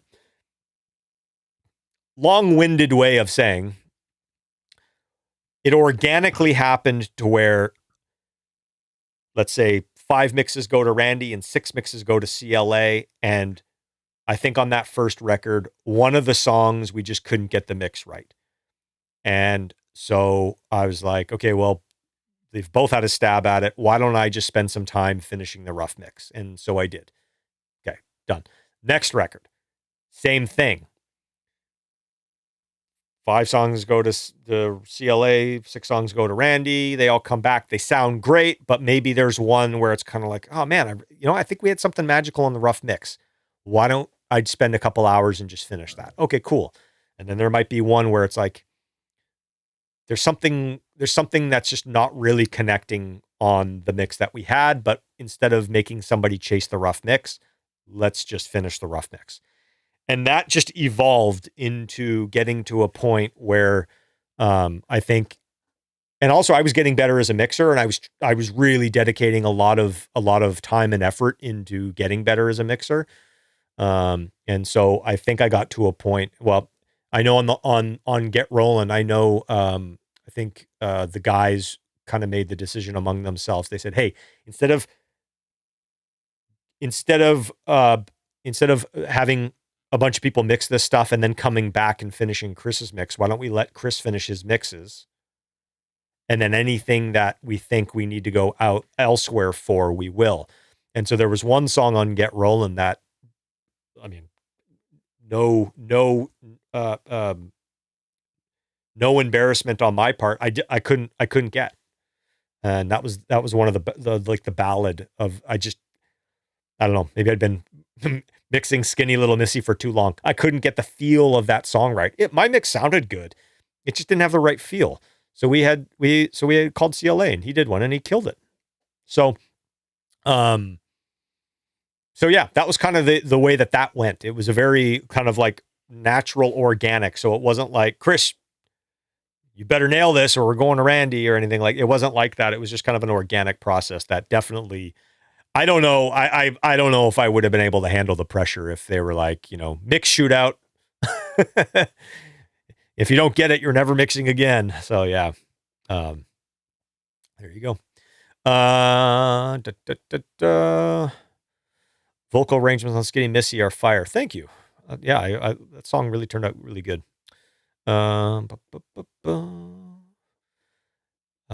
says, I had similar experience with Ben Gross last year. Floored me. I'm assuming that's like he listened to some stuff and was complimentary. Like that's awesome. I mean, Ben is one of those guys, like we were talking earlier about, like TLA and CLA and Randy. Like Ben is in that league for sure, depending on like the style of music you like and the bands that you liked. Like he was one of those guys that was like, he was at the top of the game for quite a while. So that's awesome. Good for you, buddy. Do you listen to your mixes on your home system? Sadly to say, my home system these days kind of sucks. I'm like, I've kind of gone the whole like sound bar, little tiny like Bose or not Bose, JBL Bluetooth pills or whatever. Like, but yes, I do listen to them because that's how everybody else is listening to them. So yeah, when I'm done, I will stream it through, a little JBL's thing or one of those little Marshall speakers, or, through the sound bar under my TV. I even just put it like on my MacBook. I'll even play it on my MacBook out the MacBook speakers. And a lot of the time, like when I'm doing that, when I'm checking my mixes, I'll actually like get up and walk around. I might go in the other room and hear it through kind of like the hallway and stuff like that. So, yep, all of the above.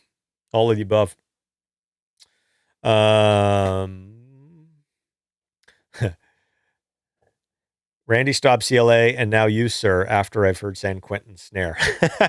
Well, thank you. Well, like I said, a lot of what I do is inspired by, kind of the guys we've been talking about. So, there's very few things I can take like full, like, oh, that was me. That was all me. Like it's, a lot of this stuff, we get influenced by the people before us. And, yeah, it's pretty cool. But dude, it is pretty incredible to even be considered in, in that realm. So, I got to do one thing here. I got to see. Hang on. You guys have turned this into me bragging. Oh, this is so cringy. I got to find something. Hang on. Okay, I also got to show you guys something. This is something cool.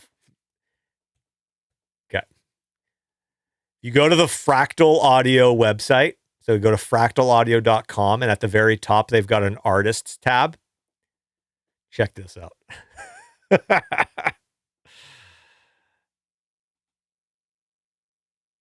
Look who they put me next to. Dude, how cool is that? Like, literally, Bob Rock made the albums that made me, like, want to make records. And I know, like, so what? I'm just on, like, it's like a picture on a website. But I'm like, this is fucking cool for me. Somebody sent that to me, and I guess this was up for, like, a year, and I didn't even know. Somebody sent that to me, and I lost my shit. I lost my shit. All right. I know. It's kind of dumb, but it's cool. Really cool. Like I said, I'm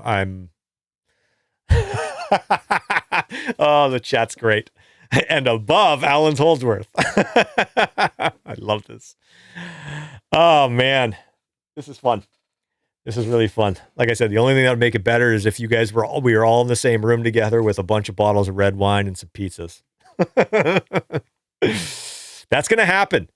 That's going to happen. Okay. So I need everybody to let me know, like, should we make that happen? I mean, obviously, that's depending on where you live, might be a long way to travel for a couple bottles of wine and some pizza, but I don't know. Maybe we can make a weekend of it. Somebody asked, are you fussy with cables for effects units? It's funny. It's funny that the last time I was wiring up, like I got some new stuff and I was kind of like wiring up in a rig. I can't remember what I ended up buying. I think I ended up getting Gotham cables. I've been like a Mogami Gold guy forever. And I remember, I think it was when we built Tommy Lee's Atrium studio. I think the wiring guy that did that, I think he might have used, what did he use? Not Gepco, like some of the high-end Gepco, or maybe it was the Canary. I can't remember. But I remember kind of like talking about cables and like being like, I don't know, as long as it's good, like good quality, like isn't it all kind of the same? And so the last time I placed a cable order, I only needed like short ones just for like mix bus stuff. I asked around, and there seemed to be a little bit of a consensus that these, I can't remember what number it is, but these Gotham cables, people were like, these are the ones. And I'm like, all right. So I got some Gotham cables. I don't know. Are they different than Mogami Gold? I don't know. Like, I don't know. I don't know. I turn one knob on any plugin and it probably makes a bigger difference than the cables. But there I went and spent too much money on cables. I don't know. Anyways. Do you use cab emulators? It's a subject not really discussed. Yeah, well, I mean, the cab emulators it's IRs, right? That's a cab emulator these days. And yeah, so I use them all the time.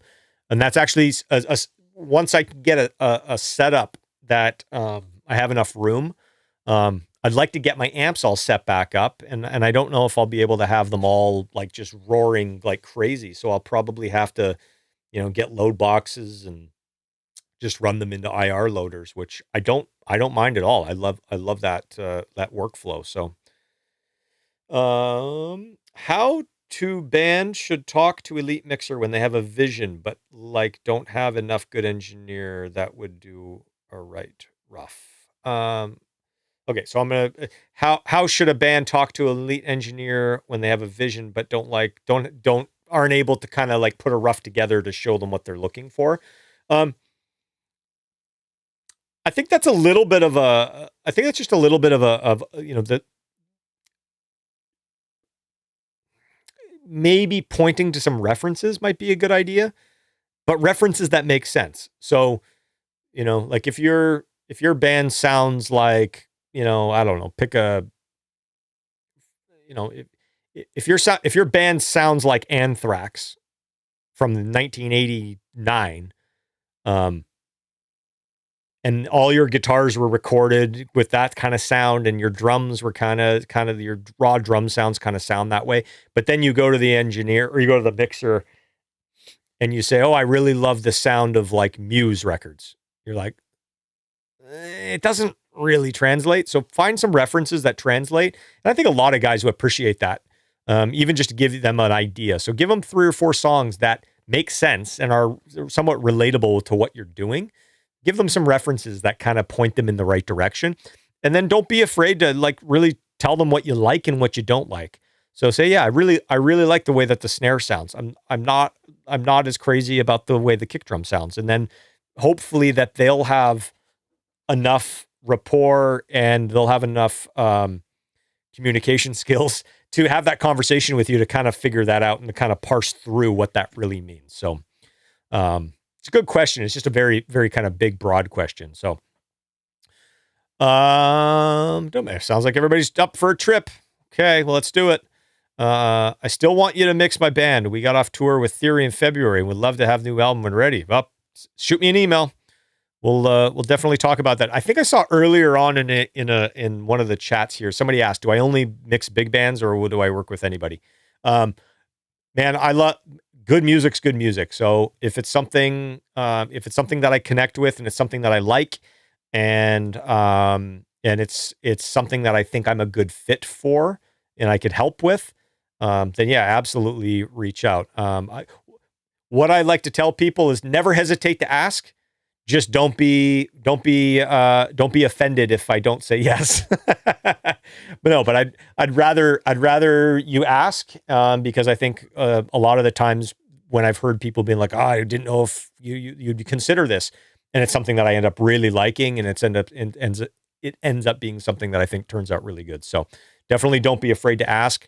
If you did want to reach out to me and have that conversation about possibly mixing a project, go to my website, and I believe there's a contact form you can fill out, and that will get to me. And yeah, we'll go from there.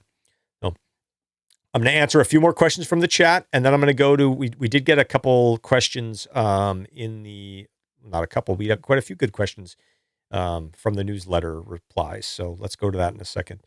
Going with Drum Thing, would you mind recording them in some weird, not real studio space, or do you think it's better to rent a good studio for this? I love recording drums in not studios.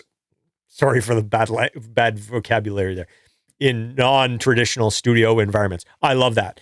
Some of the best drum sounds I think I've ever gotten have been in garages and houses. And I had an idea about 20 years ago, maybe 15 years ago, where I wanted to, thank you, John, for putting the chat, the contact for the mixing. I had an idea probably about 15 years ago where I wanted to do a documentary style TV show where I'd find a band and we would go, instead of them coming to me and coming to a studio, I would go to them and we would utilize whatever space they had. But part of picking the band was to find the most like crazy spaces. And so there was one band. So I actually did I can't remember what site I used, but I actually put a posting on a site to kind of get options for this. And I had a band reach out. It obviously never came to fruition. If it had, you'd probably would have seen it, hopefully. But there was a band that reached out to me where the lead singer and like the main guy in the band, he was a mechanic and he had his own shop. So he had a car mechanic shop with 3 bays. And it had the lifts, and then it had this like upper deck where they would have, it had like a little like lunch area, and then there was like an office, and I mean it looked like where you go get your oil changed or you get your tires rotated or whatever. And I was like, how fucking cool would it be to do a whole record in your mechanic shop, and film the whole thing and make it like a documentary about like how we did it and stuff like that. And like I said, things fell through, it didn't end up happening. I'd still love to do that one day. But No Fixed Address, talking about that Nickelback album, No Fixed Address. The reason that album was called No Fixed Address is we never stayed in one location for more than like 2 or 3 weeks at a time. We were jumping around and we would rent houses. We'd rent a big house and we would take a rig and we would set up and some of the houses we'd record drums in, some we wouldn't, some we would set up, guitar amps out in like the foyer. There was a cover of the Don Henley song "Dirty Laundry" that we did that not a lot of people know about. Go online and find that cover. It's obviously I had a lot to do with it, but it's one of my favorite like rock covers. But all like the percussion sounds and the gang vocals were recorded in the garage of this big house we rented in Maui, and there was like surfboards and like recycling bins and like cardboard boxes and like gardening tools and like a lawnmower. And we were just to make those loops, those percussion loops, we were just like banging drumsticks on the crap that was in the garage. And I just went and put mics out in the garage. Like, I love that stuff. I love working in a really nice studio. I really, really, really, really love doing records in like just weird places in terms of like that kind of thing. So that was a long answer for that. There you go. Love that. How would your drum miking technique changed if you're in a dead room, but dead is not the vibe you want? Guess I'm asking, if you only had a very dead room but wanted big drums, what would you do? I've done this. This was actually the infancy idea for what ended up becoming Drum Soap. If you guys don't know what Drum Soap is, shameless self-promotion plug, go to drumforge.com. Drum Soap is a library of drum samples that are extremely ambient, very, very ambient. And where that started was I was doing projects where, or even sometimes mixing, where I would get the source tracks that were recorded in a small room, but yet everybody wanted big sounding drums. And unfortunately, reverbs weren't cutting it for me. They weren't doing what I wanted it to do. And so I used a lot of room samples. So I would get samples of other rooms and use those.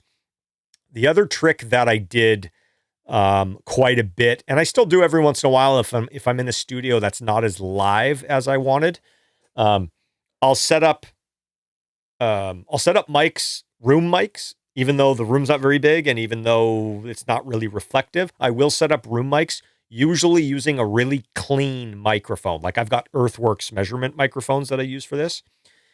And it's almost like I'm trying to capture like an IR. I'm not getting an IR. I'm capturing the drum kit. But what I'll do is I'll take that really clean mic, room mic, that's not that ambient, and I'll use that and I'll put that through an IR of a different studio. So like Altiverb has a bunch of different studio IRs.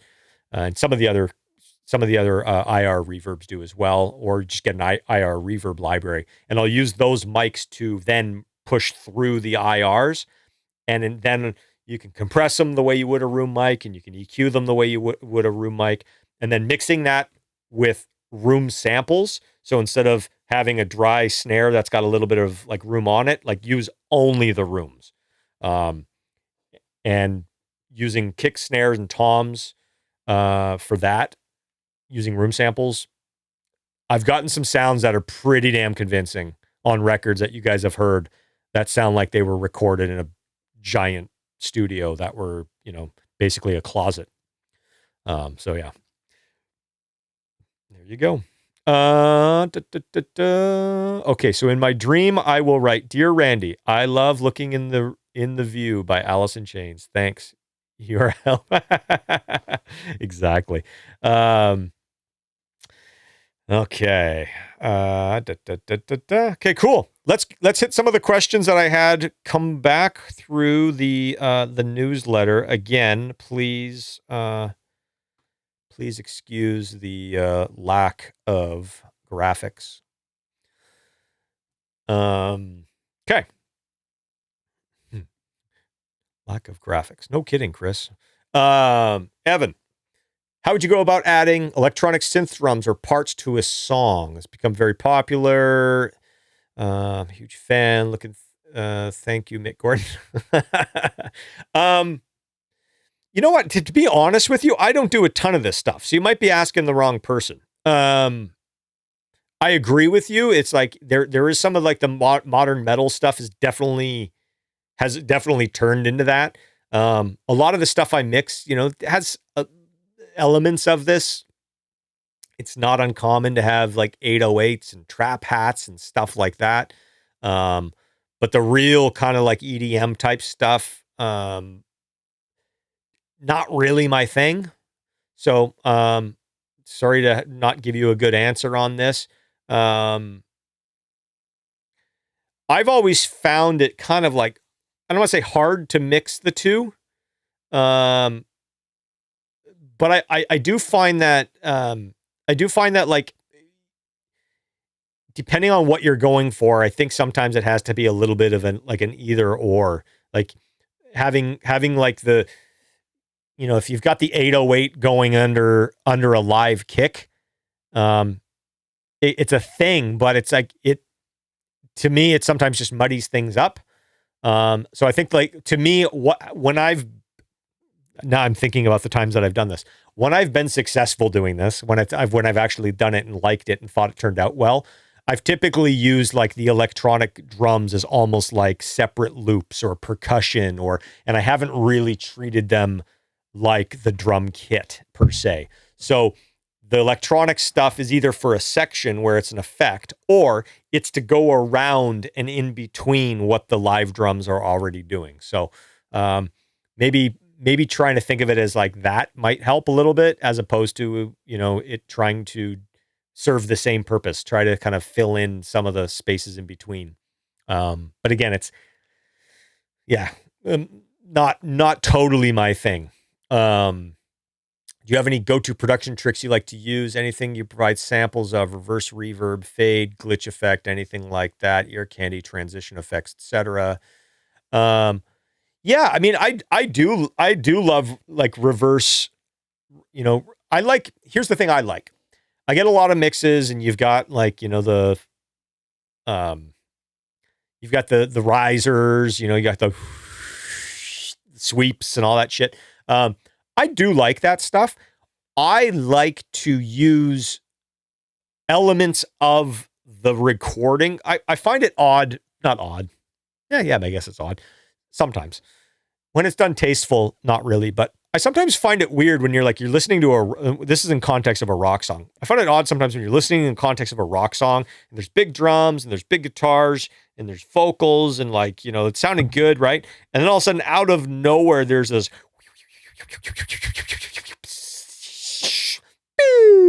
I'm like, where the fuck did to me, sometimes it just comes out of nowhere and it's a little strange. I get why people do it, because it builds tension and it releases tension, and they are cool transition effects. What I like to do is I like to use elements of the actual recording to create those.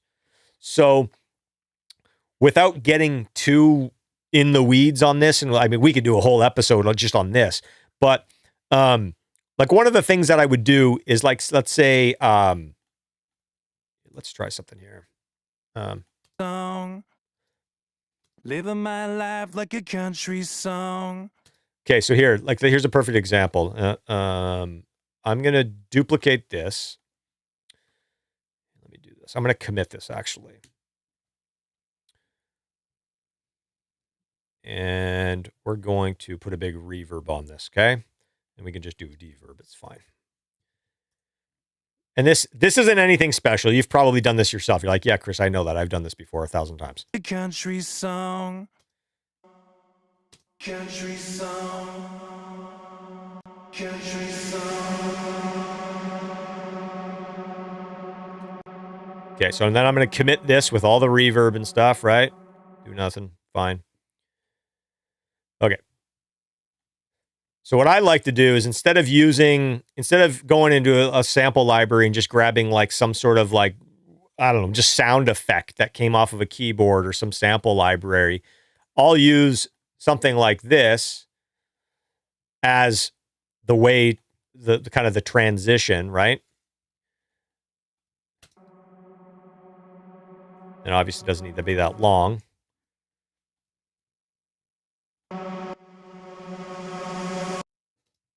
And then if you want to make it kind of glitchy, or you want to put a trem on it or something like that, like there's a bunch of different things you can do. Hang on.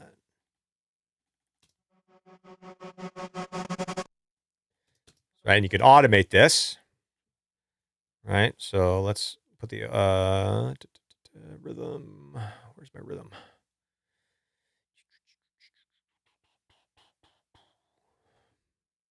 I'll let you do rhythm. Come on.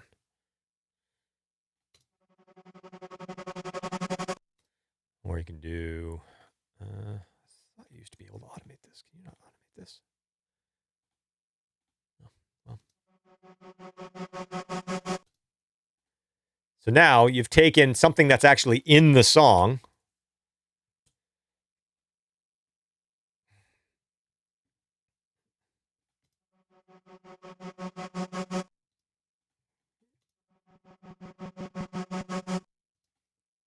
One second here.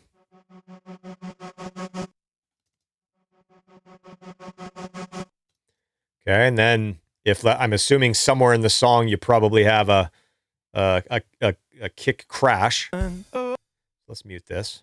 Let's just give myself a kick crash. Oh, that's right off the top. Okay. So then you can grab, like, taking that, right? Do the same thing. Let's commit this to audio.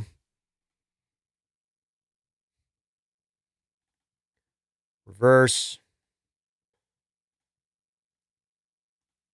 Okay, and now instead of it being a sound that's just completely foreign to the production, now you're using sounds that are actually in the production. And even though they're kind of warped and they're kind of tremmed and they're doing all the things, you're using them to give yourself that same kind of thing. Right? And let's say we'll fly those over to here, where the drums are going to start.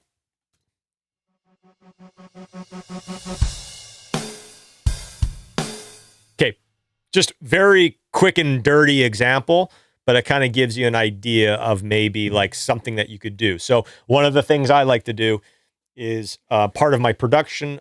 At some point in the song, there's probably a guitar that's holding out the note, right? I like using reverse piano swells, even because a lot of the time, even just like the sound of a piano within the context of a production doesn't sound out of place.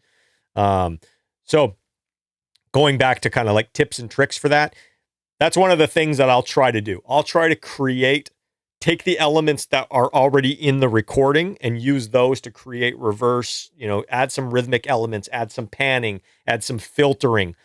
Do all that stuff yourself with the elements from the song. So that way it's not this weird spaceship thing coming over the top of like, a fucking, Metallica track. It's like, sounds weird to me. But,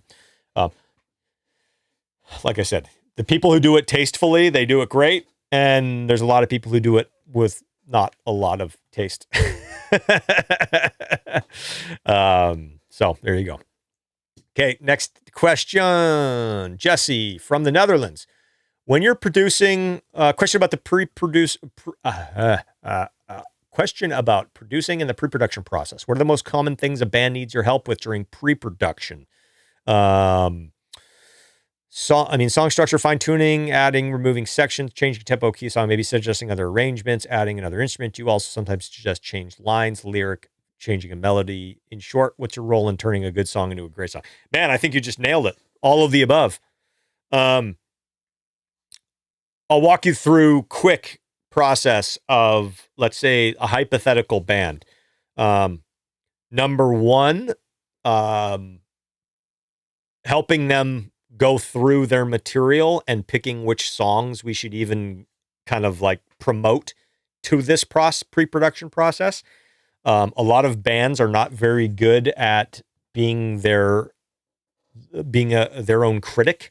I can't tell you how many times the best song on an album was the one that the guitar player almost didn't play for anybody because he thought it wasn't good, and then it ends up being the best song on the record, or at least like let's say the most popular one. That happens a lot, and it was like that wasn't even in their batch of songs. It was like, oh no, I wrote that like 4 years ago, and it's kind of it's not very good. And you're like, dude, that's the best song you've played for me.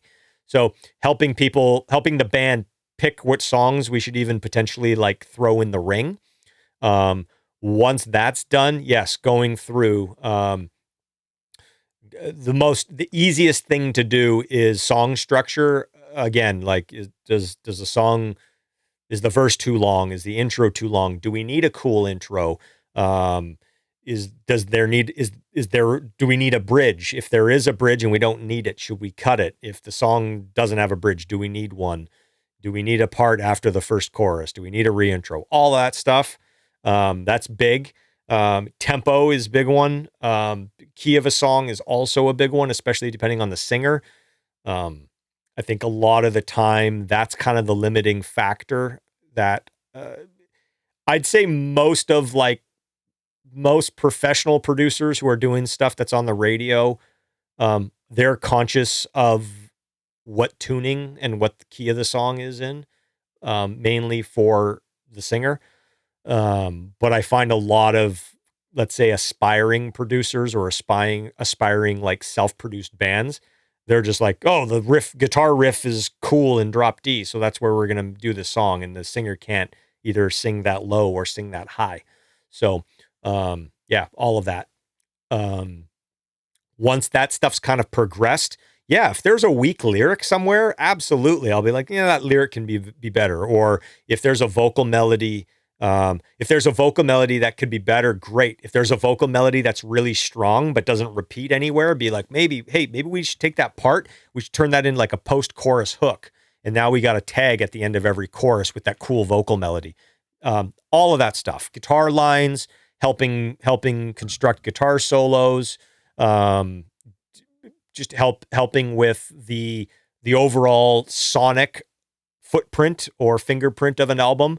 You know, is this going to be a big bombastic rock thing? Is this going to be a little bit like drier and tighter? Do we want this to sound modern? Do we want this to sound a little bit like more throwback and nostalgic? Like all of that stuff. So, you know, in terms of like a producer, the role is kind of everything. I equate it to like the director of a movie, right?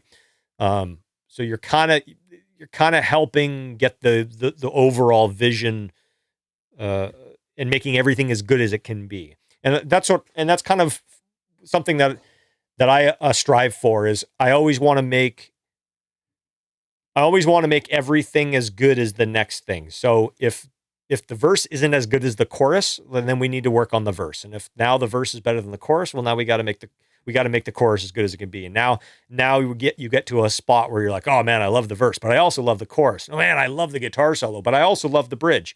And if there's anything in there, a part comes up and you're kind of like, well, then we got to work on that part. Or do we even need it? Sometimes when you can't find something that works in a specific song section of the song, sometimes the answer is that section doesn't need to be there. So there's that too.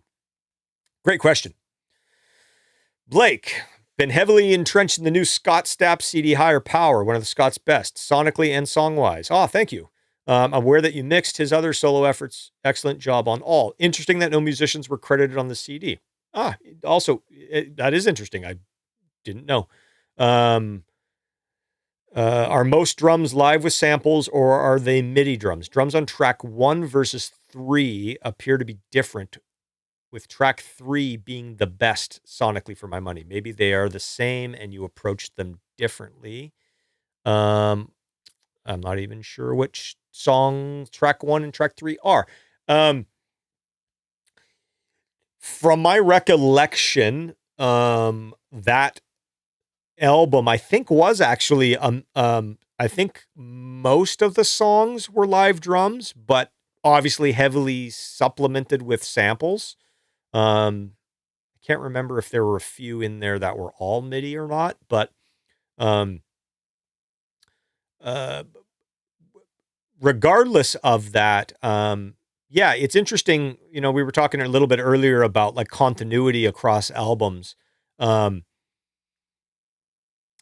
I find that's less of a thing now. And so when I get a song to mix, even though it might be the third song on the album, you know, if I can do something to make, if I can do something that will make that song sound better, like if it needs a bigger kick or a crackier snare or less cymbals than the songs before it, then that's what I'll do. And sometimes the artist will want it to sound closer, but most of the time they just want it to sound as good as it can. And sometimes having a different snare sample or having a different kick treatment or having a different overall mix bus treatment for song 3 versus song 1, sometimes that works really well in song 3, but doesn't work as well in song 1. And so instead of, you know, finding a middle ground that ties it all together, most of the projects that I'm working on these days, song by song, make it as good as it can be with not as much regard for how does this fit next to the other songs. So hope that answers that question a little bit. Alexander from Poland. Do you use any EQ for clean, heavy crunch guitars or bass during recordings? Yeah, but not as much as I used to. I mean, like I said, I'm my whole thing right now is just like going in relatively like unprocessed, relatively clean. When I say clean, like, you know, I'm not doing a ton of processing going into the computer.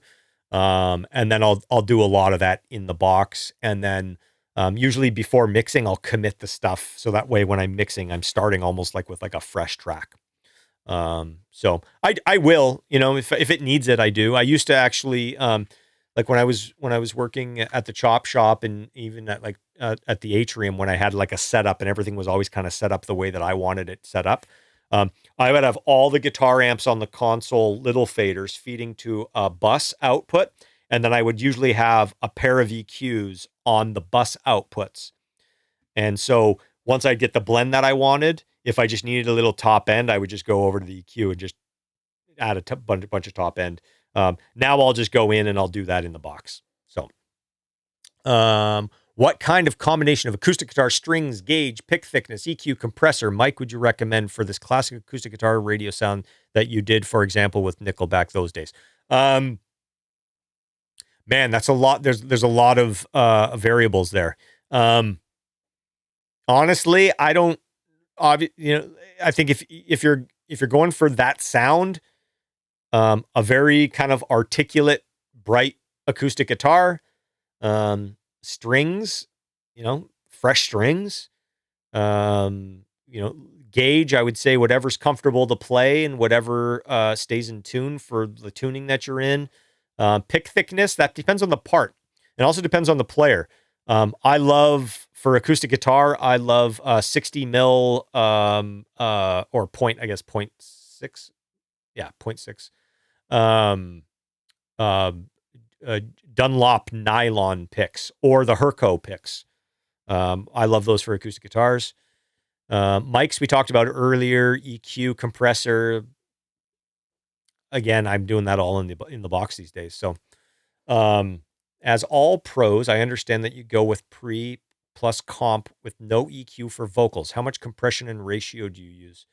Would you change the amount of comp or output in the verse bridges, etc.? Like I said, I don't really go in with much compression anymore. So maybe that answers your question. I don't know. I would assume it's probably more standard to go in with compression on vocals especially, but you don't have to. And with compression on vocals when you're tracking, I'm usually just trying to level out, just kind of even out the levels a little bit. I'm typically not going for like a lot of character when I'm tracking because that's hard to undo if for whatever reason it's not working in the mix. Do I change the amount of compression or output in the verse bridges, et cetera, like Howard Benson suggests? Well, it depends how he's singing.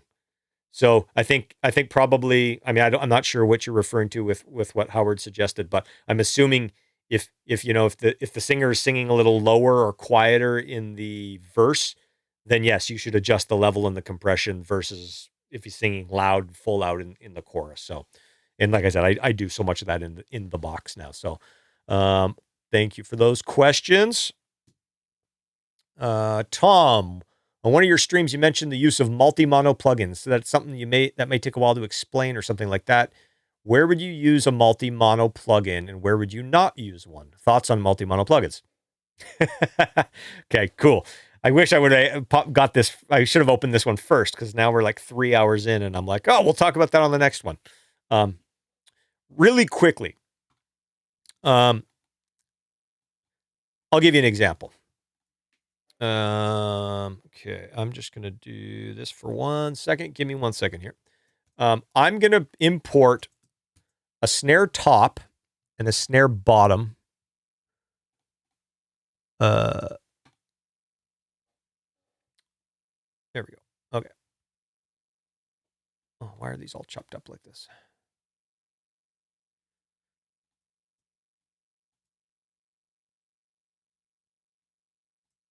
Hang on 1 second.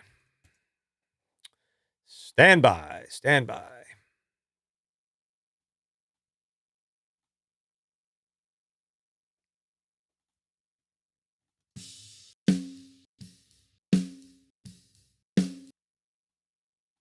Okay. All right. That's not going to work. Sorry, I'm just importing something from a session here, and it's not. Oh, I know why. There we go. Okay, here we go. Snare top, snare bottom, right? So here's just one example of what I could potentially do with a snare top, multi-mono. Okay, I've got the top, got the bottom, 2 faders, 2 tracks. Obviously, there's, let me just consolidate this so it's easier to look at. Let's trim that down a little bit and let's trim this way up. Right? Okay. So one of the things that I often do, and this is just one of the ways that I do it with guitar DIs and amps. I do it with I do it with kick drums. I do it with bass DI and amps. But one of the things you can do is instead of treating this as 2 tracks, and again, if all you have in your session is like 8 drum tracks, it's no big deal. But if I've had sessions where I've had 2 different snare drums, top and bottom. I've had all the toms, top and bottom. I've had kick ins and outs. You just get so many tracks and so many mics. And ultimately, once you find a balance with like kind of what you're looking for, like you're probably just going to leave the balance of this the same. So what I like to do is I'll take those 2 snares, I'll put it on 1 track. I'll put it on a stereo track. And now when you listen to this, it's going to sound weird because it's panned left and right.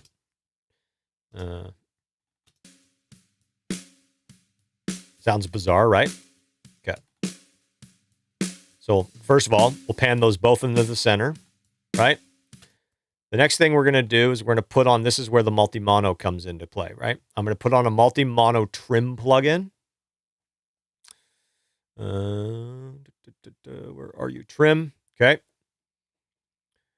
I'm going to unlink them. So now this little drop-down menu, I can control the left separate from the right. Okay.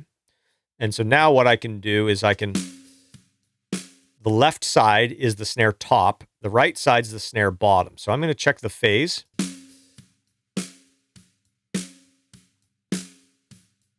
Okay. Phase is better. Just the way it was. So it was recorded the way it is here. Okay, perfect. I'm going to go to the right side and I'm going to bring the volume down. So now I'm bringing the bottom mic down.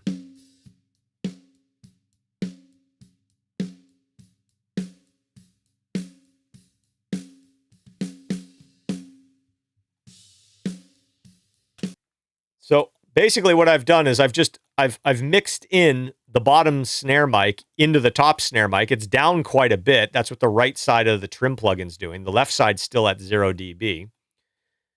And now it just makes, it's just a much easier way of dealing with the snare drum. And so the arguments to this is like, well, what if I want to EQ them differently? Well, and this is where, again, you can get in your multi-mono plugins. You can EQ these differently if you want. I'm having a problem with this version of Pro Tools not saving my SSL channel strip as my, where are you, SSL channel? There you are. So you can still EQ them separately. So, right. So let's say I want to add a bunch of, that's to just the top. If I go to the right side, it's not, it's actually not, the EQ is different, right? So now I can squash the crap out of that one separately. So now we're only listening right now to basically the top mic.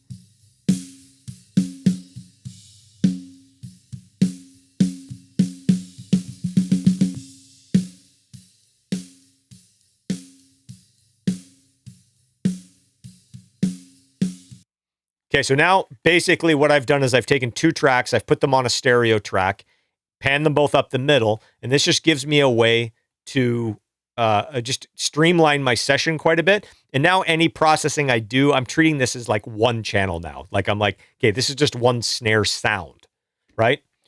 Another way we talked about doing DIs and let's do DIs and amps here. Let me do this something real quick here. This is actually probably like one of the more common ways of doing these multiple mono plugins. Actually, I'm glad this question came up because somebody asked me the other day, or I've had a lot of people mention to me using the down mixer, and I have started using the down mixer for this, but there is a couple benefits to using the trim plugin over the down mixer, and there's a few benefits. There's pros and cons to both. So depending on what I'm doing, I will use one over the other, and I'll show you why. But this is probably the most useful. I didn't want that to be stereo. Let's split that. Okay, let's get rid of this. You're not looking at that. Okay, and let's consolidate this. All right. So here we have the DI track, and I committed the amp simulator. So we've got, let's pretend this was amp on the right side, right? Or even if it was done separately, it's fine. It doesn't have to be done at the same time. I'll put these both onto one track like this, and I'll use the multi-mono trim plugin to mute the left side. Unlink, mute the left side, and now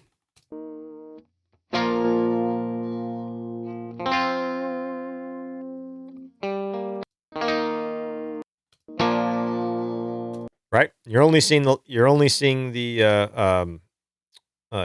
right side right now, okay? If you wanted to, you could use the down mixer to do the same thing.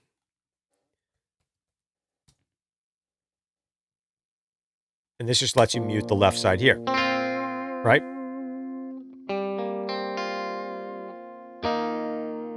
You could also use the down mixer for that snare scenario we were talking about. The only difference with using the down mixer for the snare is you're not going to be able to separate the processing ever again. It's going to basically turn that into a mono track as far as everything else is concerned. So now the SSL plugin is no longer a stereo plugin or a multi-mono. You've just basically turned it into a mono track, which is fine. And I think we had it trimmed down like 13 dB or something like that. So go back to the snare. So anyways, like I said, there's a bunch of different uses for it. I didn't mean to blaze over that so quickly, because I probably wanted a little bit more detail on that. But that's where I use a multi-mono a lot. The other thing if you're using a compressor, and let's say like overheads is a good example. If you're using a compressor that's stereo but it's linked, it's maybe it's a mono compressor, but it's a stereo instance of it. A lot of the time when the left cymbal gets hit and you're compressing, it's going to pull the left and the right down evenly. Where a multi-mono instance of that plugin, it will only compress like whatever side's being triggered. That is beneficial sometimes, and it's detrimental sometimes. So it all depends on what you're trying to do. Keep that in mind. So on your last stream, you talked about mixing Living Life, country song. You talked about VCAs in your project. Wondering how are you using VCAs? Are they controlling the individual audio tracks, group tracks, or the bus for individual food groups? To be honest with you, I'm using VCAs almost as a way to navigate my sessions. I'm on a control surface where I use my VCA button to spill out all the tracks on the control surface, and it's just a really easy way to work. I like if I want to mute vocals, I'll mute them on the VCA. If I'm doing vocal ups, I'll do that on the VCA. If I'm just doing overall balances, I don't do a lot of automation on the VCAs. I don't use the VCAs for real like balancing stuff. It's more for just trimming things and muting and soloing, and also, like I said, navigating on the sessions on a control surface. So let's go back to here. Next question. Man, we're getting late. Thanks for sticking in with me, guys. This is awesome. Oh, I read this earlier. This is a big question. I think we're gonna have to.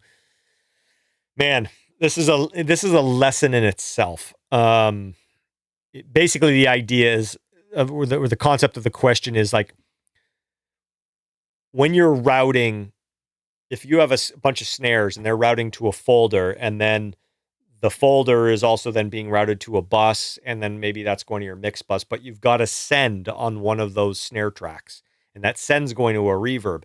Anything that you do after that first track, anything that you do on those subgroups or those folder tracks or those buses or whatever, isn't affecting the send.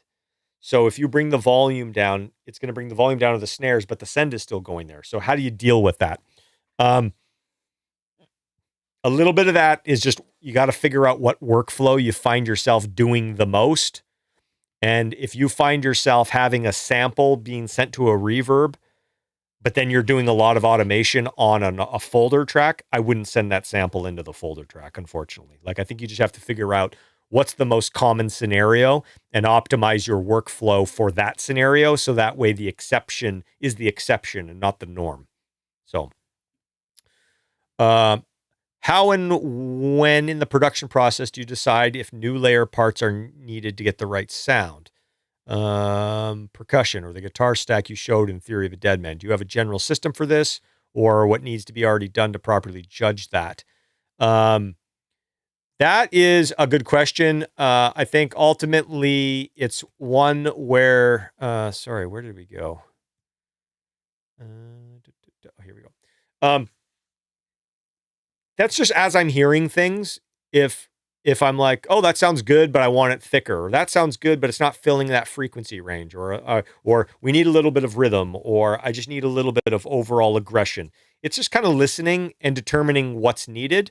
I'm the type of producer where I'm hearing things kind of like in my head before we actually record them. Not all the time. Sometimes I need to search around and I need to hear somebody play something and be like, oh, that's cool, let's do this.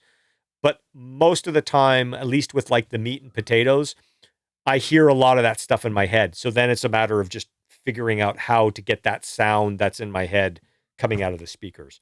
And so through experience, that, adding an octave guitar is going to have a certain effect. Adding a Nashville tuned acoustic guitar, doing the same part as the rhythm guitars is going to have a certain effect. Is that going to get me where I want to go? So Bonus question: business client acquisition advice for producers, engineers coming up.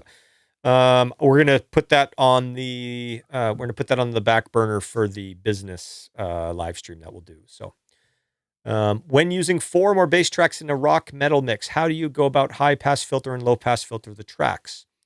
Can you talk about how you mixed and processed plugins, the acoustic songs on the extended version of Get Rollin'? Okay, so question number 1.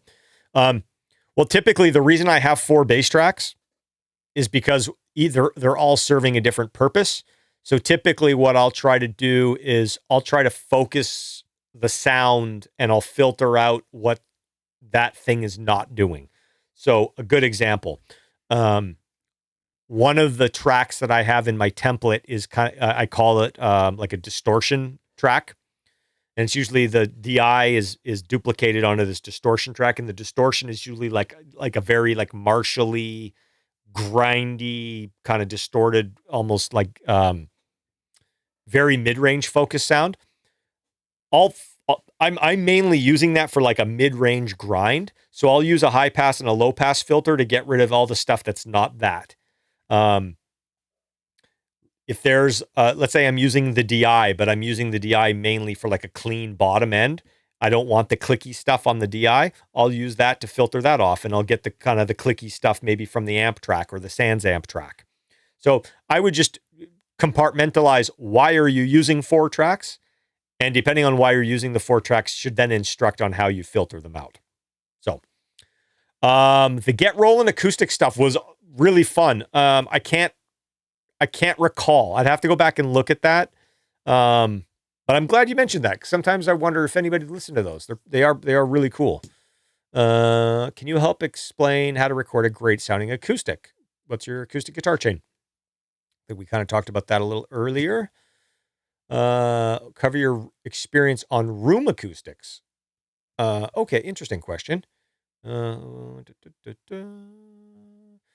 I've had quite a bit of experience with room acoustics, actually. I've helped some of my clients build studios, and I obviously built my own studio. I'm finding as the years go on, I think it's part of it is the tool set that we have. Part of it is the way that music sounds. Part of it is all the control that we have, and also being able to listen on a bunch of different systems and reference other things. I'm finding, like, I don't want to say this and send people down the wrong road. I'm almost finding like room acoustics are less of an issue than they used to be. And not because people's rooms sound better. I feel like people can just make better music in shitty sounding rooms these days, myself included. The room I'm set up in right now at not this room, the room at my house, is acoustically not great. But I don't listen very loud, so I'm not like getting a ton of reflections. I've set it up in such a way where, I've got the speakers placed in where they're reacting with the walls in a decent way, and things aren't getting too crazy. But there's not like a lot of treatment in the room. I use open back headphones a lot when I'm in non-ideal rooms. And like I said, there's so many different ways that we can reference things now. Like everybody's got that AB plugin. You can be referencing. You can filter off all the bottom end and only hear the mid range, and then you filter off the top end, you hear the bottom, and also very few people are doing mixes with clients in the room and with a deadline of by the end of the day we have to have this mix done because we don't have the studio for another day. So many people, including myself, I can take the mix out to my car and make a bunch of notes and then come back into a not ideal control room, make a bunch of changes and get it. And now my mix sounds great. So I love working in a great sounding room, and my goal is to get into another great sounding room. But I don't know. I'm definitely going against the grain here. Because there's a lot of products and there's a lot of people and there's a lot of interest out there with, getting bedrooms to sound awesome. And I think ultimately, like, just dealing with some bad reflections and just trying to get and experimenting with placement of not only the speakers, but also where the sweet spot is. Are you in the middle of the room? Are you closer to the front? Are you closer to the back? Just optimizing that as much as possible, and then not listening super loud to where it's so loud that the sound's bouncing off of all the surfaces and it's just as loud as what's coming through the speakers. Um, Somebody asked how many dBs do I listen at? To be honest with you, I don't know, but it's not loud. Like, um, if I was somebody who's in the room with me and we were having this conversation, I wouldn't be able to hear the music over this conversation. It's not loud at all. Do you use the Trinnov or something similar? What is my experience with it? Good question. Really good question. The Trinnov is a pretty amazing unit. Even the Sonar works, and I think IK Multimedia's got one as well. Like, it's pretty incredible. I find when I'm listening to it, when I turn it on or off, I'm always like blown away. I'm like, wow, that's crazy. That's so good. And full disclosure, I probably haven't spent enough time with any of it and done really committed to making it work to a point where I'm like, yes, I love this. And it's really a helpful tool. I find the times that I've tried them out, like I said, I turn them on, I can't get everything calibrated. I'm like, wow, that's incredible. And then I start working and I find it odd.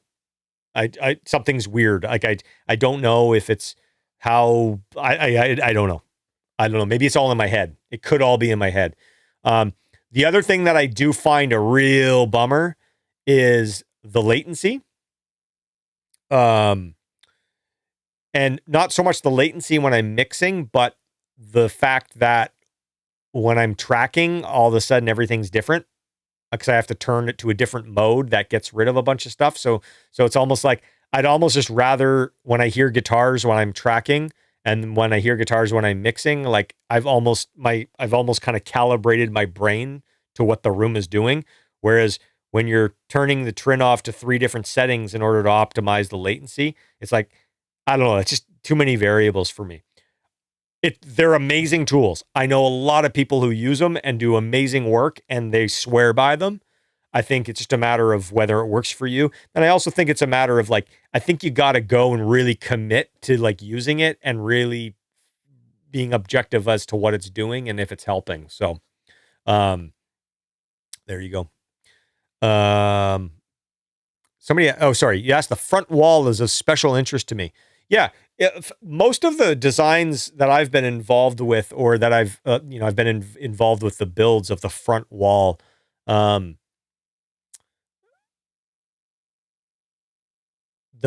front wall has, in the better rooms that I've worked in, the front wall hasn't been completely dead. And I know that used to be a thing, is have the front end be pretty dead. A lot of the better sounding rooms that I've worked in have had some sort of diffusion, some sort of surfaces that are not necessarily reflective, like just hard reflective, but little kind of scatter the sound a little bit and don't deaden it down too much. I'm not an acoustician by any means, but I would be interested to see if we were to do an experiment and go and like shoot graphs of some of the most quote unquote successful mix rooms in the world. I bet we would all be very shocked at how maybe not ideal they actually are.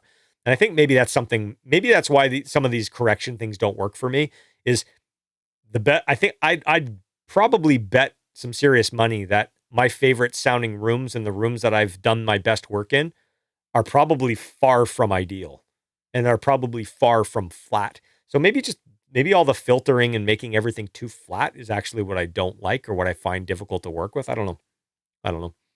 So anyways, I think we might have a couple in the chat, then we're going to wrap this baby up. any experience with room sim plugins like CLA and X, where you are in their control rooms? I've become a big fan as last check of mix. You know what? I haven't really. I should check those out. I know like the Slate's got a pretty exhaustive one, and obviously the Waves. I haven't played around with them much, so something I will. There's something to be said for keeping everything simple, and I think sometimes there's so many options with these corrections and filters and simulators. It's like, man, you can really get yourself wrapped in a ball of who knows, like not knowing what's up from up, So I think that's maybe one of the reasons why sometimes I shy away from, going down that rabbit hole too much is, oh man, it's so easy to make everything sound so different. And I find it hard enough to know when something sounds right, when things aren't changing all over the place on me. So, yeah. The thing that got room correction to work and not sound crazy for me was only use it for my low end to smooth out some of the stuff down there. If I do full spectrum, it sounds weird. Yeah. And again, that's just a matter of experimenting. Again, to be honest with you, like when I was before I moved up to Vancouver, I built a studio in LA. That place was so dialed. I not only did it look good on a graph on Room EQ Wizard, but it actually sounded really good and it translated really good. So like I said, there was a period where I didn't even bother checking stuff out or experimenting or trying to get that last like 2% with a Trinov. I was kind of like, I'm good. And so I kind of only experiment with that stuff when I feel like I'm having problems and I need some help with it. But like I said, every time I've experimented with it, I feel like I just kind of turn it off and like it better. So even in not ideal situations, but yeah. Oh, hey Shane, you are welcome. Thanks for joining us. I'm gonna do 2 more questions and then we're gonna wrap it up. Ray Mitchell asks, is it just me or does most modern metal mixes sound too polite? You know what? I don't disagree. And I won't even say modern metal.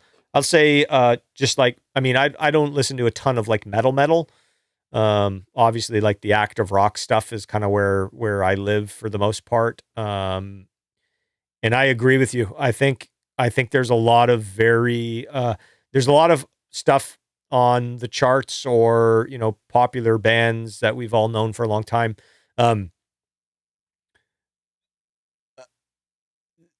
Everything sounds good.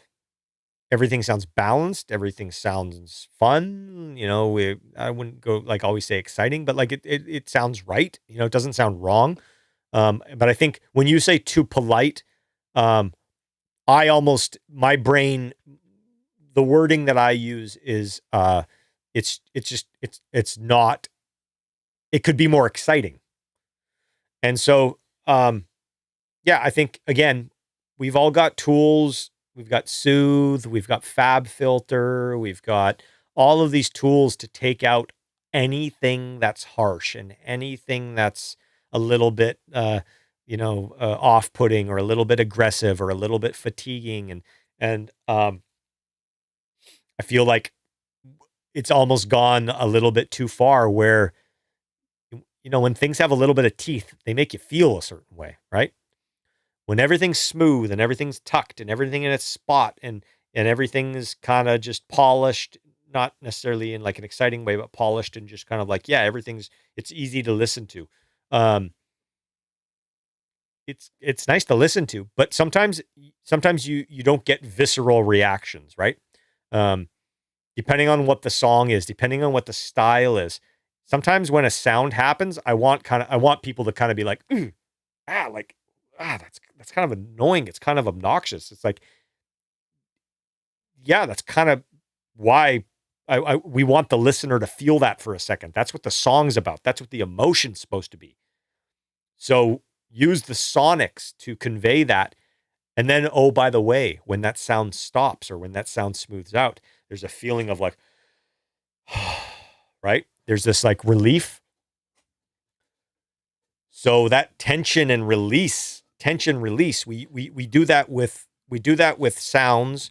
We do that with like production. We do that with chord progressions. We do that with all the tools. We can do that with sonics of, is something a little sounding a little aggressive? Is something a little bit obnoxious? Is something a little bit too bright? Is something a little bit too boomy?